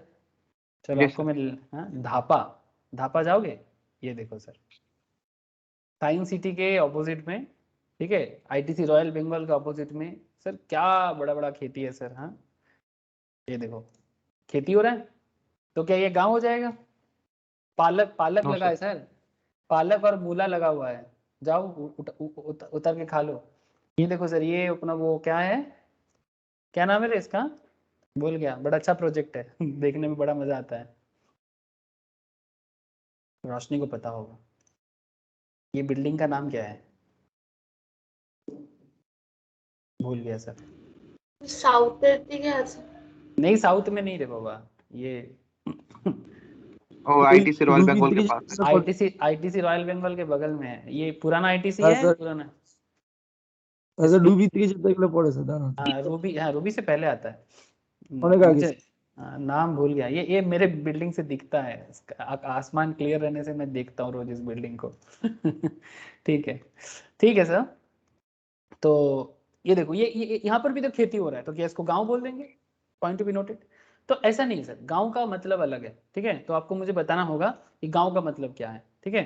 जैसे यहाँ पर कोलकाता से जो नजदीकी एरिया है ना, ये हो सकता है गांव है, पर इसको गांव नहीं माना जाएगा, उसका 1 किलोमीटर का हिसाब है, ठीक है, 8 किलोमीटर, ठीक है, 6 किलोमीटर का एक रेंज है कि बड़े शहर से मतलब कैसा शहर से नजदीक है, ठीक है। जैसे Kolkata is a mega city, है ना, कोलकाता जो है सर एक बहुत बड़ा शहर है, ठीक है, इंडिया का जो बड़ा बड़ा शहर है, लाइक कोलकाता, मुंबई, दिल्ली, चेन्नई, ठीक है, हम लोग कोलकाता से बात कर रहे हैं। कोलकाता से अगर 8 किलोमीटर के रेंज में कोई गांव हो सकता है, ठीक है, तो अगर वो गांव है, वहां पर खेती बाड़ी भी हो रहा है, पर फिर भी वो गांव का जमीन नहीं माना जाएगा, because due to Kolkata effect उसका जमीन का दाम ज्यादा हो जाएगा, ड्यू टू कोलकाता इफेक्ट। तो इसका एक डेफिनेशन है, ठीक है, तो मैं आपको बताऊंगा कि वो जो किलोमीटर के हिसाब है ना, बाई रोड नहीं सर, एरियल डिस्टेंस माना जाता है। एरियल डिस्टेंस समझते हो ना, आसमानी रास्ते पे, ठीक है, मतलब सबसे शॉर्टेस्ट डिस्टेंस, बाई रोड नहीं सर, सबसे शॉर्टेस्ट डिस्टेंस। जैसे फ्रॉम न्यू टाउन से ये गांव है पोलेरहाट, ये एक हाथीसला, भोजेरहाट, देखना पड़ेगा कि कितना दूर है ये जगह कोलकाता से।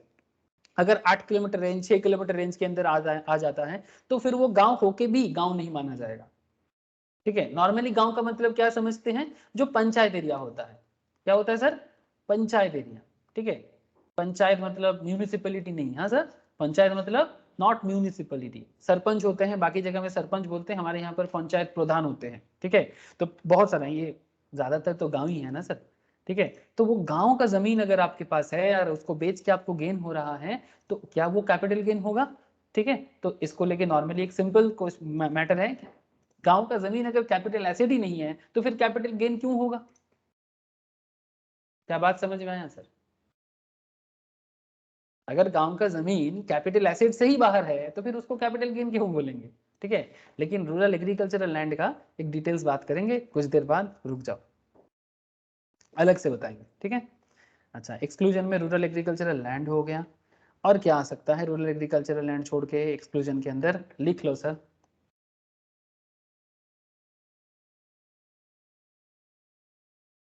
सर एक कॉन्सेप्ट होता है 6.5 gold bond, 6.5% gold bond. Sir ये गवर्नमेंट इशू करता है, ठीक है, आरबीआई इशू करता है। तो 6.5% गोल्ड बॉन्ड 1977 में आया था, ठीक है। एक 7% गोल्ड बॉन्ड भी आया था, 7% गोल्ड बॉन्ड 1980 में आया था, ठीक है, 1980 में आया था। गोल्ड बॉन्ड क्या होता है, कोई सवाल करेगा? सर बॉन्ड ये होता है कि गवर्नमेंट को पैसा चाहिए होता है, तो आपके मतलब बेसिकली गवर्नमेंट क्या करेगा, आपको गोल्ड में इन्वेस्ट करने के लिए बोलेगा, तो उसके बेसिस में एक बॉन्ड बना देगा, और वो बॉन्ड बेसिकली आप उसको फिजिकल गोल्ड में भी ट्रांसफर कर सकते हो, ऐसा कॉन्सेप्ट बना देगा। तो आपको बोलेगा भाई इसमें इन्वेस्ट करो, और बदले में आप एनुअल लेवल में 6.5% इंटरेस्ट लेते जाओ, 7% इंटरेस्ट लेते जाओ, ठीक है। एक तरह का फाइनेंशियल एसेट्स है सर, ठीक है। जैसे लोग शेयर में इन्वेस्ट करते हैं, वैसे ही लोग बॉन्ड में भी इन्वेस्ट करते हैं। जैसे रिसेंटली आजकल एक आरबीआई का पोर्टल भी आया सर, आरबीआई रिटेल डायरेक्ट, मतलब आप यहाँ से गवर्नमेंट बॉन्ड परचेज कर सकते हो। शिवम ने अकाउंट ओपन कर लिया? हाँ शिवम, यस सर, हाँ सर कभी कर लिया। कुछ किया क्या? नहीं अभी कुछ परचेज नहीं किया है, सर ऐसे बहुत झमेला प्लेटफॉर्म, है इसका अकाउंट ओपन करने में। हाँ थोड़ा तो होगा, सरकारी चीज में झमेला तो होगा ठीक है। तो ये रिजर्व बैंक ऑफ इंडिया का रिसेंट बना है सर, इसमें से आप डायरेक्टली गवर्नमेंट बॉन्ड वगैरह परचेज कर सकते हो, ठीक है। तो ये देखो सर, सोवरेन गोल्ड बॉन्ड, ठीक है, NDS secondary market, primary insurance, RBI retail direct, बहुत सारी चीजें हैं जो गवर्नमेंट फाइनेंशियल प्रोडक्ट के थ्रू से आप परचेज कर सकते हो, ठीक है। तो अभी इतना डिटेल्स में नहीं जाते हैं, ठीक है, बस आपको समझने के लिए, जैसे लोग शेयर मार्केट में अकाउंट ओपन करते हैं, आप यहाँ पर भी अकाउंट ओपन कर सकते हो, ठीक है।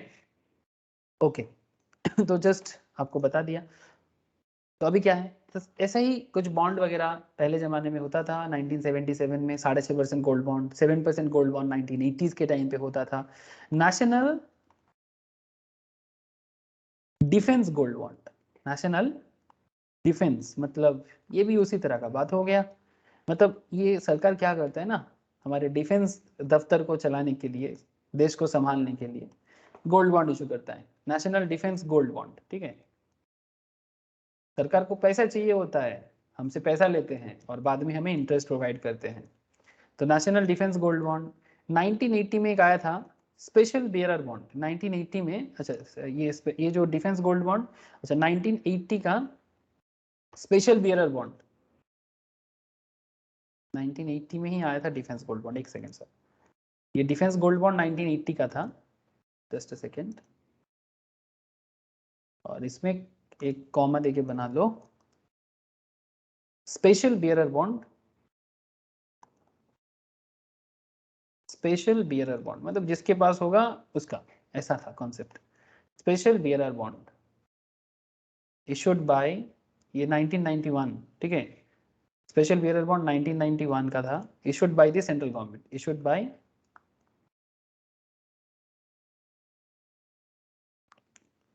Central government. तो इस तरह का बॉन्ड वगैरह जो है ना, ये भी आपका एसेट तो है, बट इसको कैपिटल एसेट से क्या मिल गया, छुटकारा मिल गया, एग्जेम्प्ट कर दिया सर, बेसिकली एक्सक्लूड कर दिया, एग्जेम्प्ट नहीं बोलेंगे, एग्जेम्प्ट, एक्सक्लूड कर दिया, निकाल दिया वहां से, ठीक है। कि भाई अगर आपके पास इस तरह का एसेट्स है तो उसको हम लोग क्या नहीं मानेंगे, एसेट नहीं मानेंगे, कैपिटल एसेट नहीं मानेंगे। और भी है सर, और एक एरो बना लो, उसमें भी लिख दो, gold deposit bond issued under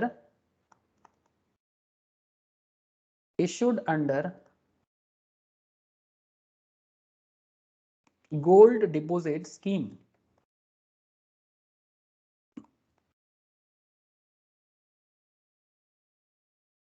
$1999 deposit certificate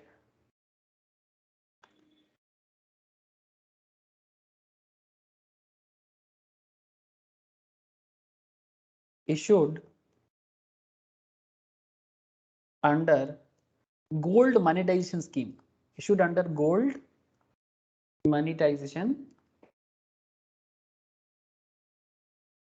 monetization scheme 2015 और 2018, इस तरह का, notified by CG, notified by CG, CG means central government, ठीक है, central government, notified by central government, CG, अच्छा सॉरी, सीजी कैपिटल गेन भी कर लोगे आप लोग, ये थोड़ा सा मुश्किल हो जाता है, नोटिफाइड बाय सेंट्रल गवर्नमेंट, ठीक है। मतलब एक्चुअली ये बार यहाँ पर क्या होता है ना, CG CG normally capital gain में बहुत ज्यादा यूज होता है, तो सेंट्रल गवर्नमेंट ही लिख लो सर, नहीं तो कंफ्यूजन क्रिएट हो जाता है।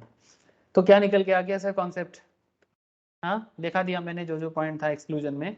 तो क्या क्या एक्सक्लूड हो गया,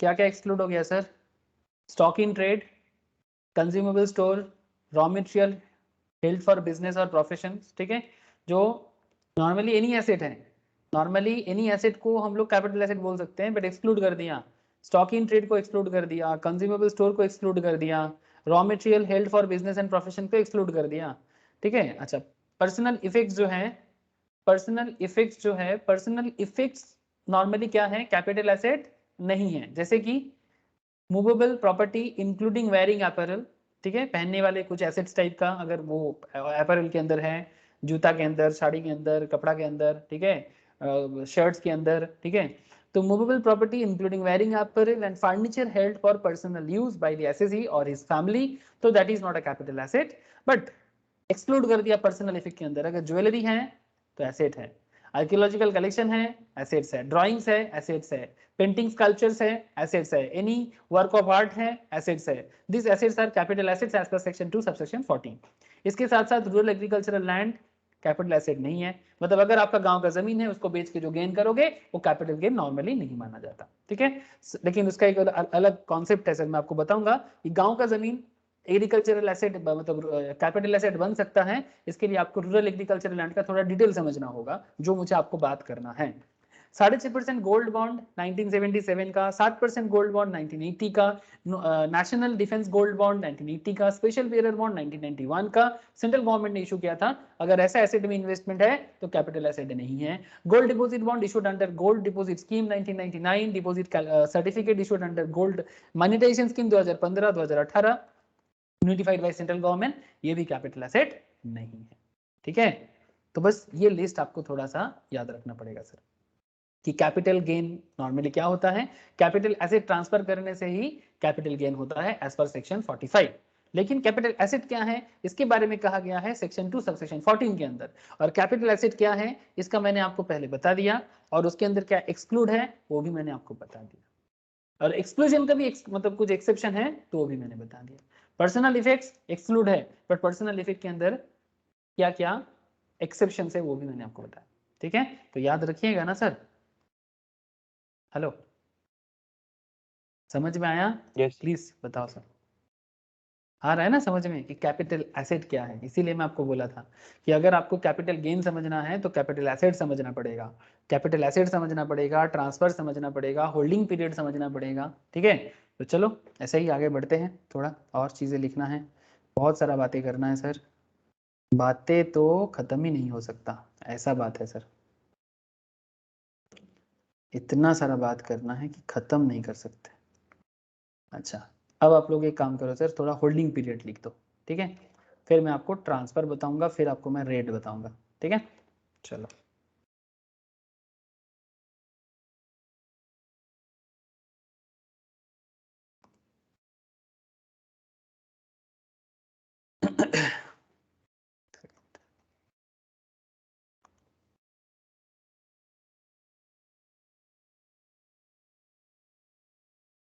हेडिंग करो सर, पीरियड ऑफ होल्डिंग के बारे में, मतलब कितना दिन होल्ड करना पड़ेगा और फिर बेचेंगे तो कैपिटल गेन आ जाएगा, ठीक है। तो इसके लिए आपको समझना पड़ेगा पीरियड ऑफ होल्डिंग को, ठीक है। तो पीरियड ऑफ होल्डिंग जो है सर, इसके बारे में कहा गया है सेक्शन 2 सबसेक्शन 42A के अंदर, ठीक है, कि एसेट कितना दिन आपको होल्ड करना पड़ रहा है। आई होप यू अंडरस्टैंड सर, कि एसेट कितना दिन आपको होल्ड करना पड़ रहा है, और उसके बेसिस में कौन सा शॉर्ट टर्म होगा और कौन सा लॉन्ग टर्म होगा इसका भी आपको समझ आ जाएगा।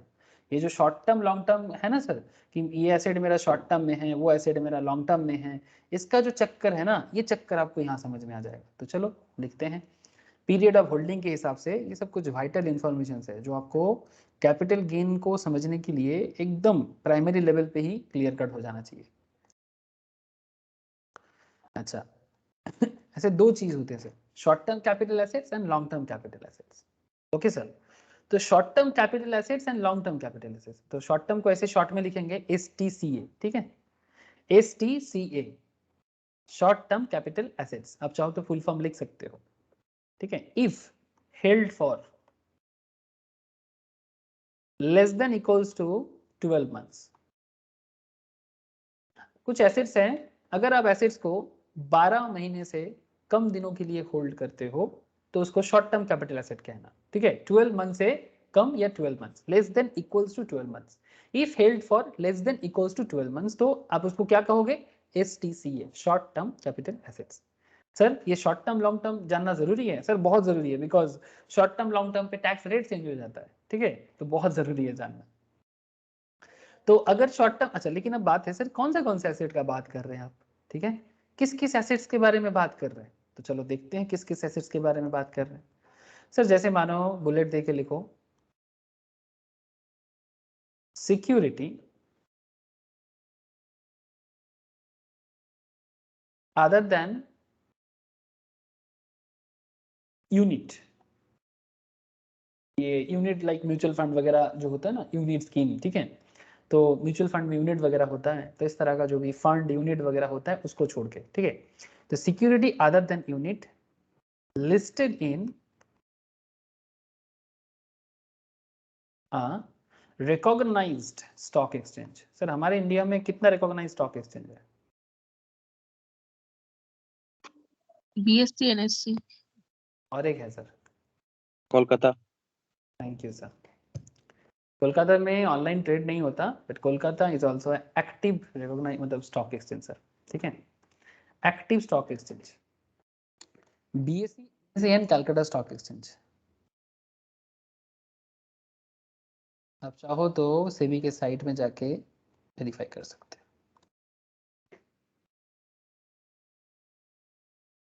ऐसे एक जमाने में तो बहुत सारा स्टॉक एक्सचेंज हुआ करता था, लाइक आपका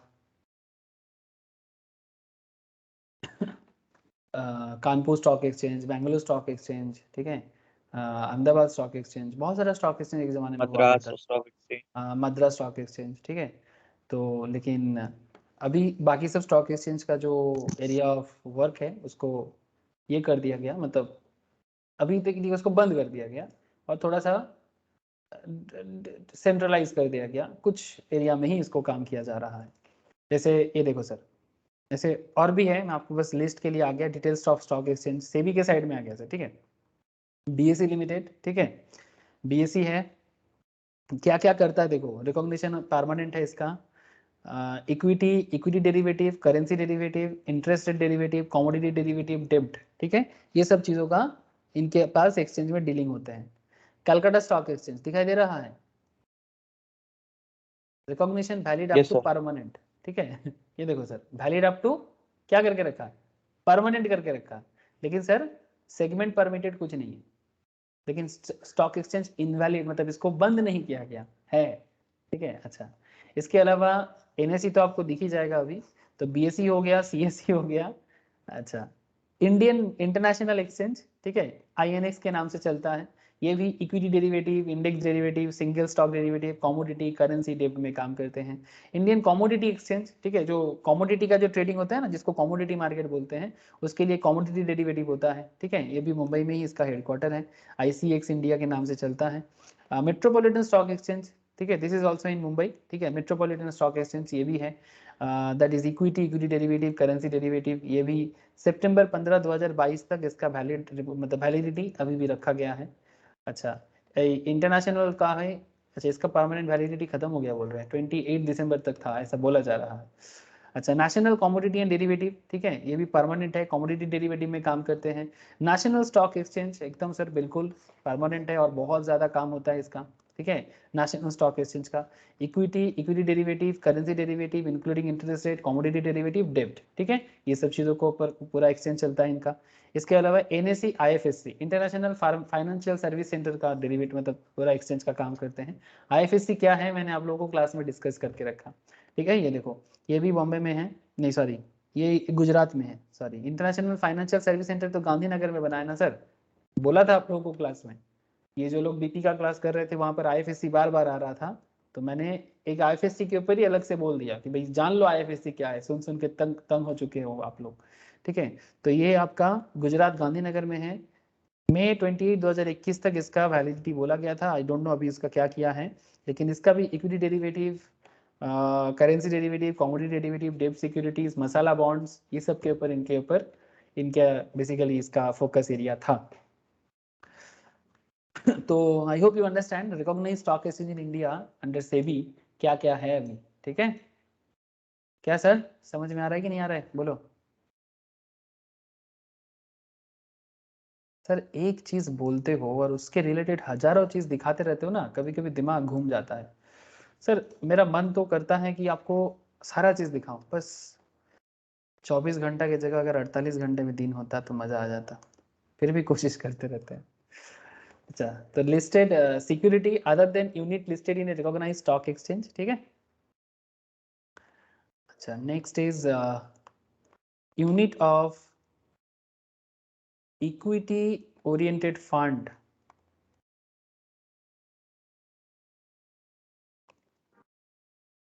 स्लैश देखिए ये भी लिख लो, यूनिट ऑफ यूटीआई, सरकार का है, unit trust of India, it's like mutual fund type का ये कॉन्सेप्ट है, कभी मैं यूनिट ट्रस्ट के बारे में आपको बता दूंगा। अच्छा, अनदर इज लिख लो जीरो कूपन बॉन्ड, ये भी एक तरह का फाइनेंशियल एसेट्स है, कंपनी वगैरह इशू करता है, सरकार भी इशू करती है zero coupon bond. Sir coupon का मतलब होता है इंटरेस्ट, जीरो कूपन का मतलब होता है जीरो इंटरेस्ट। দাদা हाँ बोलो। বলছি জিরো কুপন বন্ডের আগে ওটা কি লিখেছো কস্টেরটা? यूनिट ऑफ यूटीआई, আচ্ছা এটা তো হ্যাঁ হ্যাঁ unit of UTI, unit trust of India unit, देख लो यूनिट ट्रस्ट ऑफ इंडिया क्या है।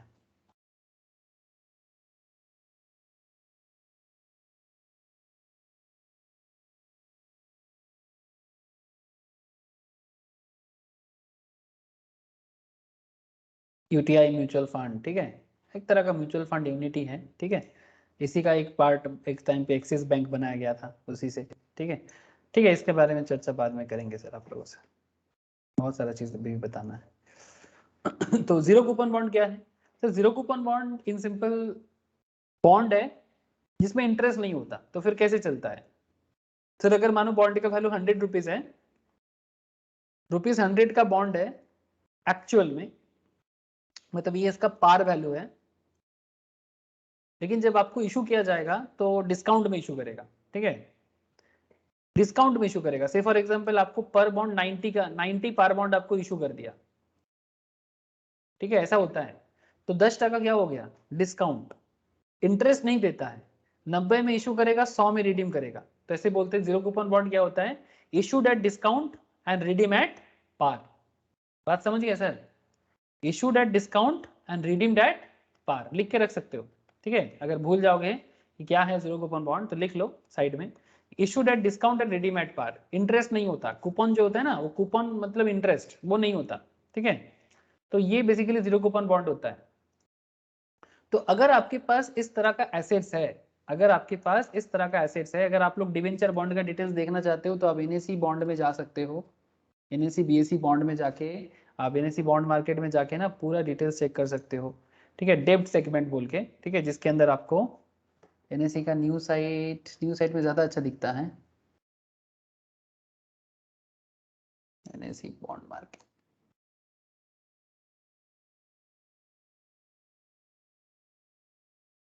एनएसी का न्यू पेज नाम, हाँ ये मिल गया। ये देखो सर, आपको बॉन्ड दिखाई दे रहा है? बॉन्ड दिखाई दे रहा है आप लोगों को? Yes sir. ठीक है, ऐसे হ্যাঁ দাদা ये बॉन्ड मार्केट में भी इन्वेस्ट हो सकता है एनएसी के थ्रू से, ठीक है, जैसे स्टॉक शेयर मार्केट में हम लोग इन्वेस्ट करते हैं, इट्स जस्ट लाइक दैट। तो जस्ट आपको यहाँ पर क्या करना होता है, जैसे मानो कि नाबार्ड, ठीक है, इसका बॉन्ड है, NABARD national agricultural board and rural development का जो एक बड़ा फेमस बैंक भी है, फाइनेंशियल कंपनी भी है, national highway authority of India, IRFC, Indian railway finance corporation, और भी कंपनी है, ठीक है, बहुत फेमस सरकारी बेसरकारी सभी तरह का कंपनी इसके अंदर आपको दिखेगा, ठीक है।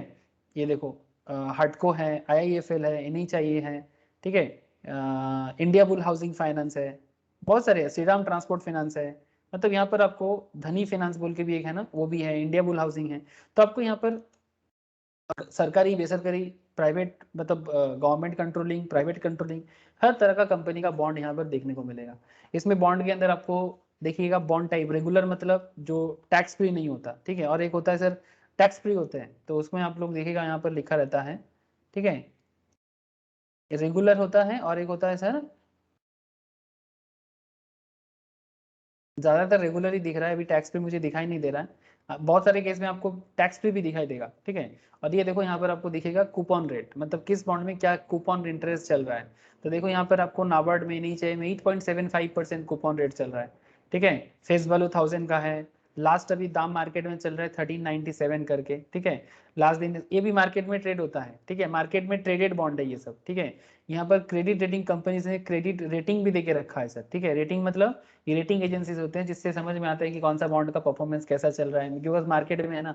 तो बस आपको आइडिया के लिए मैंने बताया कि ये बॉन्ड मार्केट भी होते हैं, ठीक ठीक है, जिसमें आपको जीरो कूपन बॉन्ड भी एक इसी तरह का बॉन्ड होता है जिसमें बस क्या है कि कूपन नहीं होता, वो इशू होता है डिस्काउंट में और उसका एग्जाम मतलब रिडीम होता है एट पार में, मतलब जब आपको वापस किया जाएगा तो उसमें आपको पार वैल्यू में ही आपको वापस कर देगा। ठीक है, मतलब 90 का चीज 100 का चीज 90 में दिया और 100 में वापस कर दिया तो आपको बेनिफिट हुआ।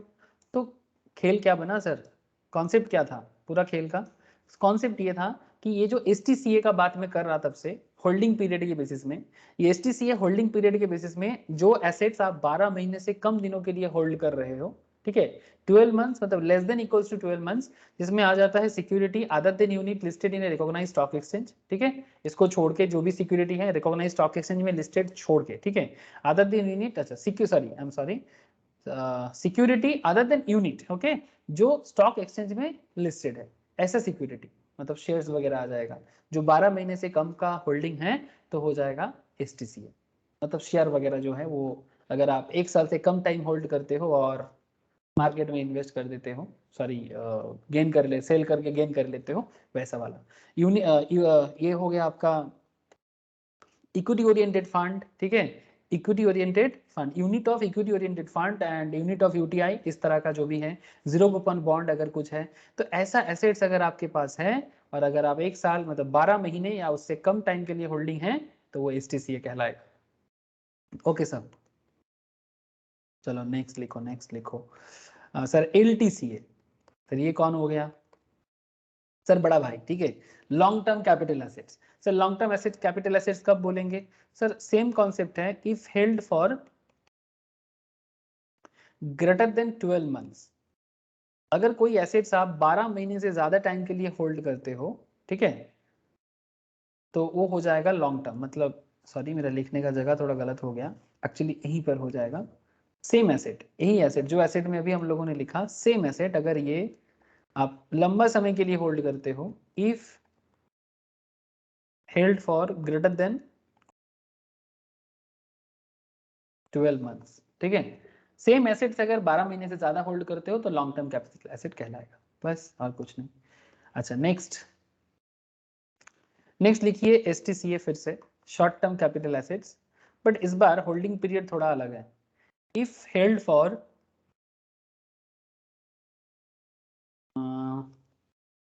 For less than equals to 24 months करो सर, 24 महीना या उससे कम टाइम के लिए, ठीक है, 24 मंथ्स या उससे कम दिनों के लिए अगर आप कोई एसेट होल्ड करते हो, और इसके साथ साथ यहाँ पर भी आप लिख सकते हो एट ए टाइम में इफ LTCA बन जाएगा, तब बन जाएगा LTCA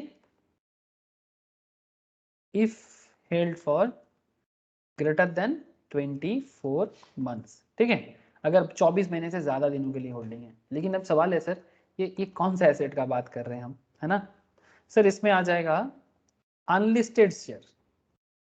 सर अनलिस्टेड शेयर मतलब sir unlisted share private company का शेयर हो सकता है या स्टॉक मार्केट लिस्टेड नहीं है ऐसा कंपनी का शेयर हो सकता है, जरूरी थोड़ी है कि सभी कंपनी स्टॉक मार्केट लिस्टेड है ना? अगर आपका फ्लिपकार्ट में इन्वेस्टमेंट है या फिर कोई ऐसे कंपनी जो स्टॉक मार्केट में लिस्टेड है, स्विगी में इन्वेस्टमेंट है, ठीक है, अनलिस्टेड शेयर अगर आपका किसी ऐसे कंपनी में, गणेश आटा, ठीक है, ऐसे कंपनी में इन्वेस्टमेंट किया आपने, प्राइवेट कंपनी कोई, ठीक है, जो अनलिस्टेड है, ठीक है, ऐसे एसेट्स अगर आप 24 मंथ से कम के लिए आप होल्ड करते हो तो शॉर्ट टर्म माना जाएगा, 24 महीने से ज्यादा होल्ड करोगे तो लॉन्ग टर्म माना जाएगा। लेकिन नॉट जस्ट अनलिस्टेड शेयर्स, इसके अंदर आपका लैंड और बिल्डिंग या फिर बोथ वो भी आ जाता है, ठीक है। तो 24 का हिसाब क्लियर है? हाँ सर, 24 मंथ का हिसाब क्लियर है?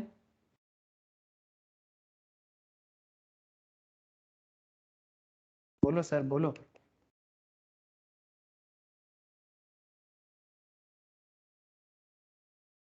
किसी का आवाज नहीं मिला मुझे।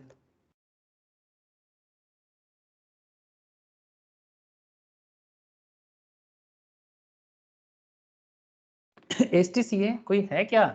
किसी का भी मेरे को कोई साउंड नहीं आ रहा है, आप लोग सुन रहे हैं कि नहीं? सर हाँ तो बस एक हाँ ना कुछ तो बोलो sir. STCA if held for less than equals to 36 months, अगर कोई एसेट्स आप 36 महीने के कम टाइम के लिए होल्ड करके रखे हो, 36 महीने के कम टाइम के लिए या 36 महीना less than equals to 36 month, LTCA कब हो जाएगा? If held for greater than 36 months, अगर आप 36 मंथ से ज्यादा टाइम के लिए कोई एसेट होल्ड करते हो तो, ठीक है। तो लॉन्ग टर्म और शॉर्ट टर्म का दोनों खेल है, लेकिन फिर से क्वेश्चन है सर कौन सा एसेट इसके अंदर आ जाएगा, ठीक है। तो इसमें आपका आ जाएगा जो पहले नहीं आया ऑब्वियसली सर, यूनिट ऑफ डेप्ट ओरिएंटेड फंड। सर डेप्ट ओरिएंटेड फंड मतलब ऐसा फंड जो इन्वेस्टमेंट कहा गया है, म्यूचुअल फंड जैसा ही फंड है सर, म्यूचुअल फंड का ही बात कर रहे हैं। यूनिट ऑफ डेप्ट ओरिएंटेड फंड मतलब आपका फंड डेप्ट में इन्वेस्टमेंट है, इक्विटी में नहीं, ठीक है। तो यूनिट ऑफ डेप्ट ओरिएंटेड फंड, ठीक है, जो फंड डेप्ट में इन्वेस्ट करके रखते हैं ऐसे एसेट के लिए 36 महीने के कम हो तो फिर वो शॉर्ट टर्म, ठीक है सर। और क्या है सर, अनलिस्टेड सिक्योरिटीज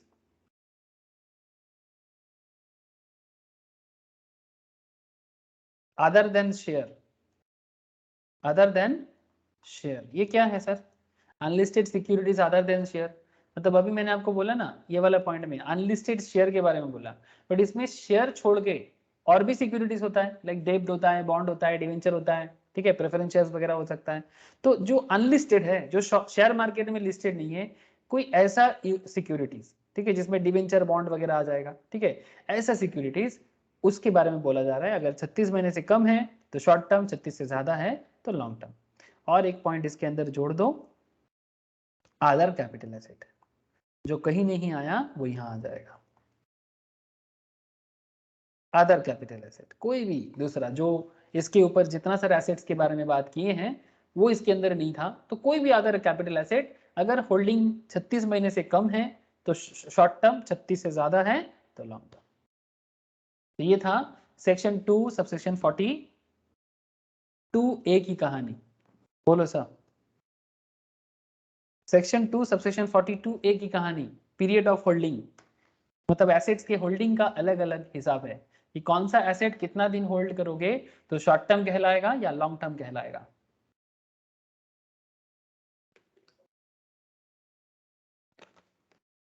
सर बात क्लियर होता है तो प्लीज बोलिएगा।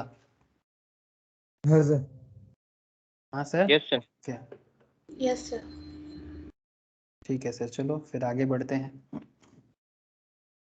अच्छा, तो मैंने आपको कैपिटल एसेट बढ़ाया, कैपिटल एसेट बोला मैंने आपको, क्या बोलते हैं उसको, पीरियड ऑफ होल्डिंग के हिसाब से कैपिटल एसेट्स का मतलब क्लासिफिकेशंस भी बोला, ठीक है। अभी आपको मुझे बता देना चाहिए, जो स्टार्टिंग में ही मैंने बोला था, रेट वगैरह में आते हैं सर, रेट वगैरह में आएंगे, बट उससे पहले क्यों ना आपको एक बार ट्रांसफ़र क्या है वो बता दें। हाँ सर, ट्रांसफ़र के बारे में एक बार बता देना चाहिए मुझे लगता है, क्योंकि मैंने आपको स्टार्टिंग में बोला था कि सर ट्रांसफ़र एक बहुत ही इम्पॉर्टेंट कॉन्सेप्ट है कैपिटल गेन के लिए, बिकॉज जब तक ऐसे ट्रांसफ़र नहीं होता ना तब तक हम उसको कैपिटल गेन में डाल नहीं सकते, ठीक है। तो ऐसे ट्रांसफ़र के बारे में कैपिटल गेन थोड़ा क्लियर कट बात करते हैं सर, और क्लियर कट के साथ साथ थोड़ा लंबा भी बात करते हैं। सो हेडिंग कीजिएगा ट्रांसफ़र, ठीक है। एकदम स्टार्टिंग में ही आपको बोला था सर, एकदम स्टार्टिंग में ही बोला था कि transfer that is section 2 subsection 47 and capital asset that is section 2 subsection 14, ठीक है। तो चलो क्या है ये ट्रांसफर, देखते हैं ऐसा क्या बात है ट्रांसफर में।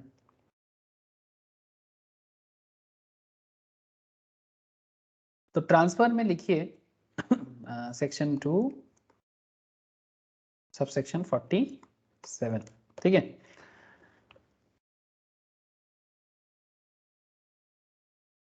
पैरा चेंज करके लिखते हैं sir, transfer in relation to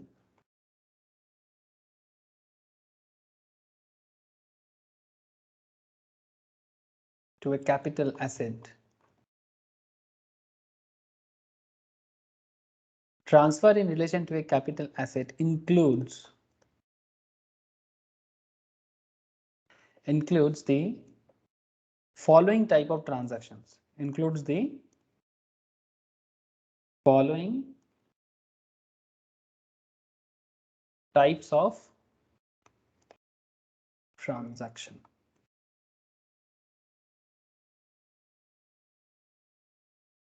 तो क्या क्या है फॉलोइंग टाइप्स देखते हैं सर। फर्स्ट पॉइंट देखिए, द सेल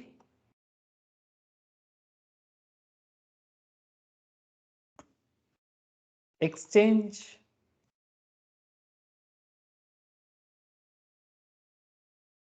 और साथ में लिखिए सर रिलिंक्विशमेंट। क्या बोलेंगे सर?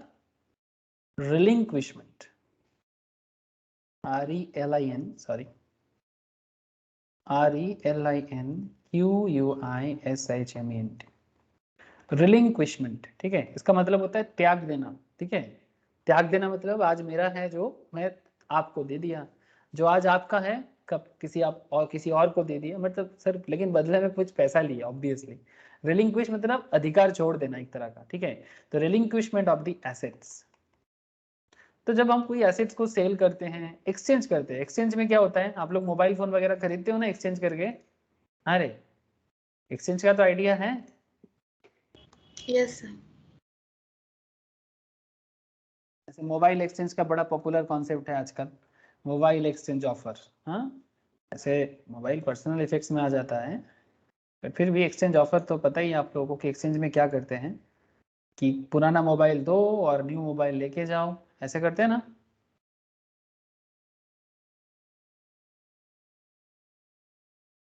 স্যার আজকাল ল্যাপটপেও হচ্ছে।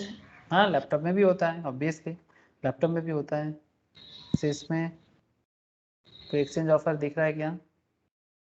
एक्सचेंज ऑफर अभी तो नहीं दिख रहा है, देखने से बता देंगे आपको। ऐसे मिलता है सर, मैंने देखा बहुत केस में एक्सचेंज ऑफर चलता रहता है सर। স্যার এখনো চলছে ই মলে। ई मॉल में चल रहा है, चांदनी वाला ई मॉल में क्या? হ্যাঁ স্যার। ইমলে বেশিরভাগ সময়তেই চলে স্যার। বেশিরভাগ সময় চলে। হ্যাঁ স্যার, ইমলে স্যার আমি ঠিক, 2-3 বার গেছিলাম, 2-3 বারই ও এক্সচেঞ্জ অফারে নিয়ে নেবে বলেছিল এরকম। আচ্ছা তারপরে থাকে কিছু না কিছু থাকে, বিশেষ করে স্যার ই জোনে বেশি থাকে।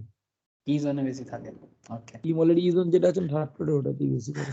तो मुझे आपको एक और ट्रांसफर के बारे में ज़्यादा बोलने का ज़रूरत नहीं है। चलो नेक्स्ट पॉइंट में फोकस करते हैं। ठीक है, तो रिलिंक्विशमेंट ऑफ एसेट। अच्छा, extinguishment of the extinguishment. Sir extinguish क्या होता है? टोटली खत्म कर देना एक तरह का। एक्सटिंग्विशमेंट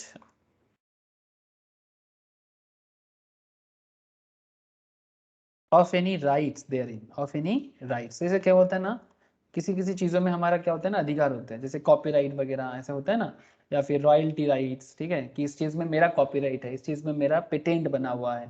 ठीक है, तो उसमें मेरा अधिकार है। ठीक है, तो आप अपना अधिकार को क्या करते हो? सेल कर देते हो। आज आपके अधिकार में था, कल आप किसी और को उसका अधिकार दे देते हो, राइट्स दे देते हो, कॉपीराइट्स दे देते हो।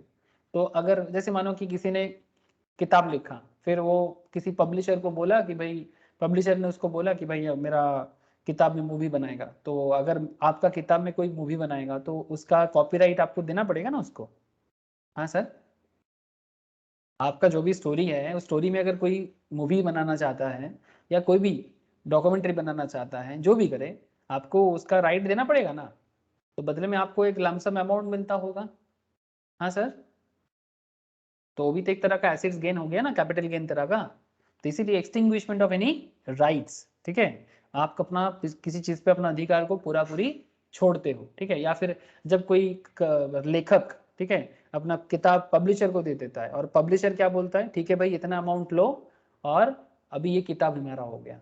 ठीक है, तो उसको क्या हो जाता है, दो तीन तरह का चीज होते हैं। कोई कोई परसेंटेज में काम करते हैं कि भाई जितना सेल होगा एनुअल, उसके बेसिस में मेरे को दे देना। कोई कोई बोलता है नहीं नहीं, हाँ मेरे को एट ए टाइम में 10 लाख दे दो, आप उसको लेके जा जो करना है करो, बिकॉज मुझे रिक्वायरमेंट है।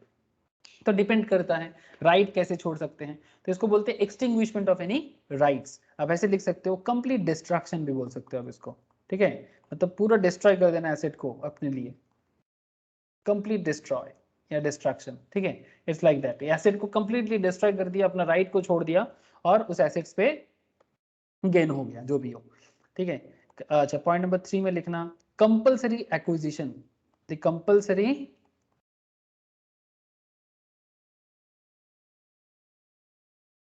acquisition thereof under any law। जब लॉ में रह के जब कंपलसरी एक्विजिशंस होते हैं, जैसे मानो कि सरकार रेल लाइन बनाने के लिए कई बार फैक्ट्री बनाने के लिए हमसे ज़मीन लेता है, न्यूटन बनाने के लिए, हाँ टाउनशिप बनाएगा, गवर्नमेंट क्या करता है, ज़मीन लेता है। सिंगूर में क्या हुआ था, हाँ उसी लेके झमेला करके, हाँ सीपीएम, टाटा, ममता दीदी, अरे बाप रे, ट्राइंगल्स का लड़ाई था सर। हाँ एक तरफ लीडिंग এখন पार्टी, শুনলে কি हाँ স্যার ওই জমিতে নাকি কি মাছের কি চাষ হবে স্যার শুনছিলাম अरे कुछ तो करेगा रे बाबा, क्या करेगा, फालतू में पड़ा हुआ इतना बड़ा जमीन। ডিসিশন নিচে যে মাছের চাষ হবে এখন ওই জমিতে हाँ कुरुक कुरुक মাছ किचु तो कुरुक। अब टाटा का फैक्ट्री तो नहीं बना, बट कम से कम माछ ही चास होने दो। जो भी हो, आई होप यू अंडरस्टैंड कि compulsory acquisitions thereof under any law, ठीक है। तो बदले में जब आपको कुछ गेन होता है तो उसको भी कैपिटल गेन के अंदर देखना पड़ता है, ट्रांसफर का कॉन्सेप्ट आ जाता है उसमें भी, ठीक है। Point number 4,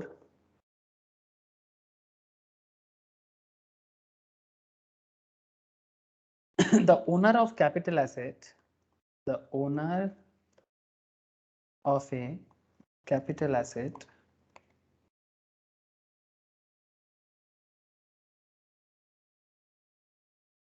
may convert the same into stock in trade। तो वेरी इंटरेस्टिंग कॉन्सेप्ट। मतलब आज कोई चीज आपका एसेट्स है, से फॉर एग्जांपल आपका ज्वेलरी का शॉप है, ठीक है, आप बात को समझो साहब, ठीक है, आपका ज्वेलरी का शॉप है और आपके फैमिली में किसी पुराने लोगों का कोई ज्वेलरी मिला है, तो आप क्या किए, वो पर्सनल एसेट्स में था, पर्सनल इफेक्ट में था, आप उसको अपने दुकान में लेके आ गए, ठीक है। आप बात समझ रहे हो ना। तो पहले जो एसेट्स का आप क्या करते थे, जो पहले आपका एसेट्स हुआ करता था, अभी उसको आप स्टॉक इन ट्रेड में दुकान में ला दिए। आपका कोई पुराना फर्नीचर था घर पे, लेकिन आप कोई किसी फर्नीचर शॉप में, आपका खुद का फर्नीचर शॉप में स्टॉक इन ट्रेड कर लिए उसको, ठीक है। आपके दादाजी का कोई फर्नीचर से उसको आपने दुकान में स्टॉक इन ट्रेड कर लिया। करते हैं सर, लोगों को जरूरत के हिसाब से लोग करते हैं, ठीक है। अब डिपेंड करता है, कोई बोलेगा नहीं अपना निशानी नहीं छोड़ेंगे, सर ये कॉमन सेंस तो ही होता है कि निशानी छोड़ना नहीं चाहिए, बट कई बार लोगों को मुश्किल होता है तो करना पड़ता है। तो the owner of a capital assets में convert the same into stock in trade of business, मतलब अपने ही बिजनेस में वो प्रोडक्ट के तौर पे लेके आ जाते हैं, कैरिड ऑन बाय हिम, जो वो खुद ही बिजनेस को चलाते हैं, कैरिड ऑन बाय हिम। इसका ट्रीटमेंट मैं आपको आगे आगे क्वेश्चंस कराऊंगा कि किस तरह से ट्रीटमेंट होगा, कि जो मेरा कैपिटल एसेट है कल वो मेरा स्टॉक इन ट्रेड हो जा रहा है तो क्या हिसाब किताब होता है इसका। It's a very common question sir, बड़ा पॉपुलर क्वेश्चंस होते हैं, ठीक है। तो इस तरह का जो कन्वर्जन है, तो लिखो sir, such conversion is treated as transfer. इस तरह का जो कैपिटल एसेट को स्टॉक इन ट्रेड में ट्रांसफर करना, treated as transfer. Fourth point था सर, पॉइंट 5 लिखो। স্যার পয়েন্ট 4 এর স্টক ইন ট্রেডের পরে কি লিখেছো? Stock in trade of business, business business of business carried on by him, carried on by him। him मतलब जिसका जिसने अपना एसेट्स को अपने ही बिजनेस पे ला रहा है।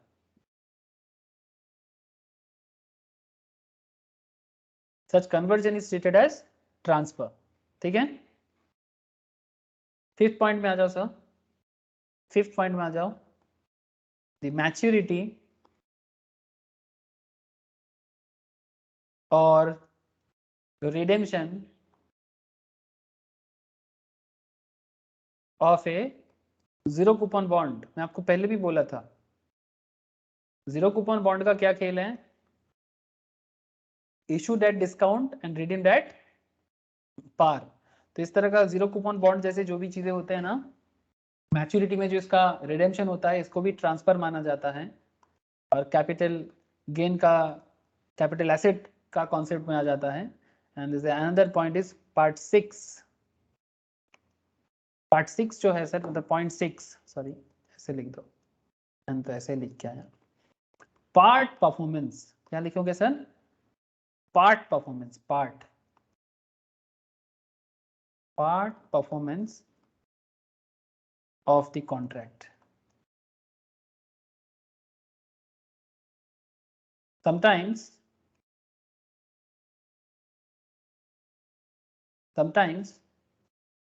possession of an immovable property is given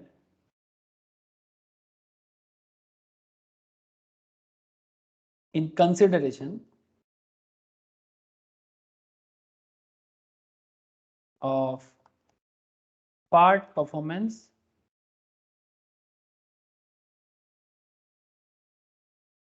of a contract. समझ रहे हो ना सर बात को? मतलब मानो कि आपको कोई बिल्डिंग लेना है, कोई लैंड लेना है, तो पूरा पैसा आप एट ए टाइम पे नहीं देते हो, पार्ट करके देते हो, ठीक है? तो part performance of the contract sometimes position of N immovable property, positions of N immovable property में क्या होता है, is given in consideration of part performance of a contract. मतलब आपने कुछ पैसा जमा किया तो आपको जमीन मिला, फिर बाद में आप धीरे धीरे बाकी पेमेंट करोगे, ठीक है? ऐसा होता है ना सर कि आपको पोजीशन मिल जाता है लेकिन अभी भी पेमेंट करना बाकी होता है? अरे ऐसा होता है कि नहीं होता?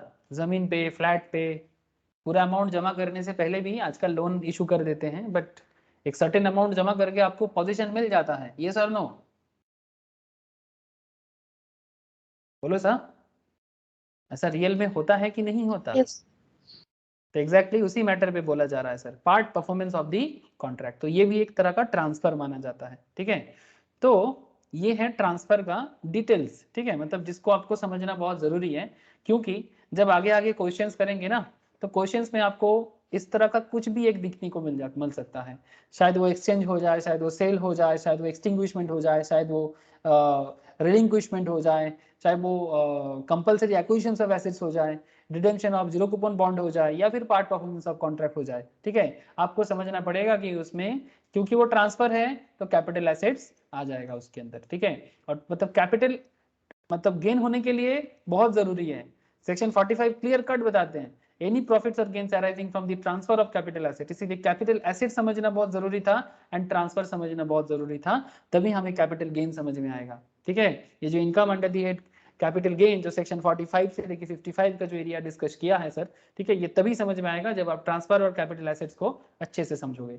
और आज तो मैंने आपको होल्डिंग पीरियड भी बता दिया साथ में, जो सेक्शन 2 सबसेक्शन 42 है ना सर, सेक्शन 2 सबसेक्शन 42 ही ना, अभी लिखा है आपको 42A, सॉरी, ठीक है? पीरियड ऑफ होल्डिंग ये भी मैंने आपको बता दिया।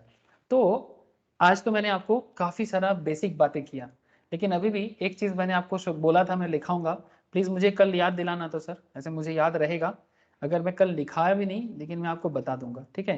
रूरल एग्रीकल्चरल लैंड का जो खेल है, ठीक है, गांव का जमीन कितना तक गांव का जमीन हो सकता है, इसका खेल है। फिर कल मैं आपको प्रोफार्मा बताऊंगा, ठीक है? क्या बताऊंगा सर? प्रोफार्मा बताऊंगा, मतलब कैपिटल गेन कैलकुलेशन कैसे करते हैं ये बताना है। उसके अंदर किस तरह से कैपिटल गेन इंडेक्सेशन लगाया जाता है वो बताना है, ठीक है? नॉर्मली लॉन्ग टर्म में इंडेक्सेशन लगता है, शॉर्ट टर्म में नहीं लगता, उसका भी कब क्या होता है जानना जरूरी है। और फिर मुझे आपको रेट ऑफ टैक्स, ठीक है, कैपिटल गेन में अलग अलग रेट यूज होता है, और स्लैब कब यूज होता है ये मुझे बताना पड़ेगा आपको। तो स्लैब मतलब जो नॉर्मल टैक्स रेट होता है ना 2.5 लाख तक नील, ये स्लैब रेट होता है, ठीक है? स्लैब कब लगना है, अलग रेट कब यूज करना है, ठीक है?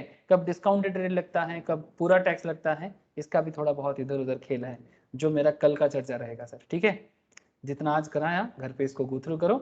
और बीपी का जो क्वेश्चंस कंप्लीट हो चुका है, और बीपी का जो क्वेश्चंस प्रैक्टिस के लिए भी दिया हुआ है नोट्स के नीचे, देखना सर 10-15 क्वेश्चंस है, प्लीज गो थ्रू कीजिए और बीपी को चंगा बनाइए, ठीक है? आज इतना ही है सर, फिर कल मिलते हैं, ओके? ठीक है सर, कोई सवाल है क्या? Bye, sir. Okay sir, Tata.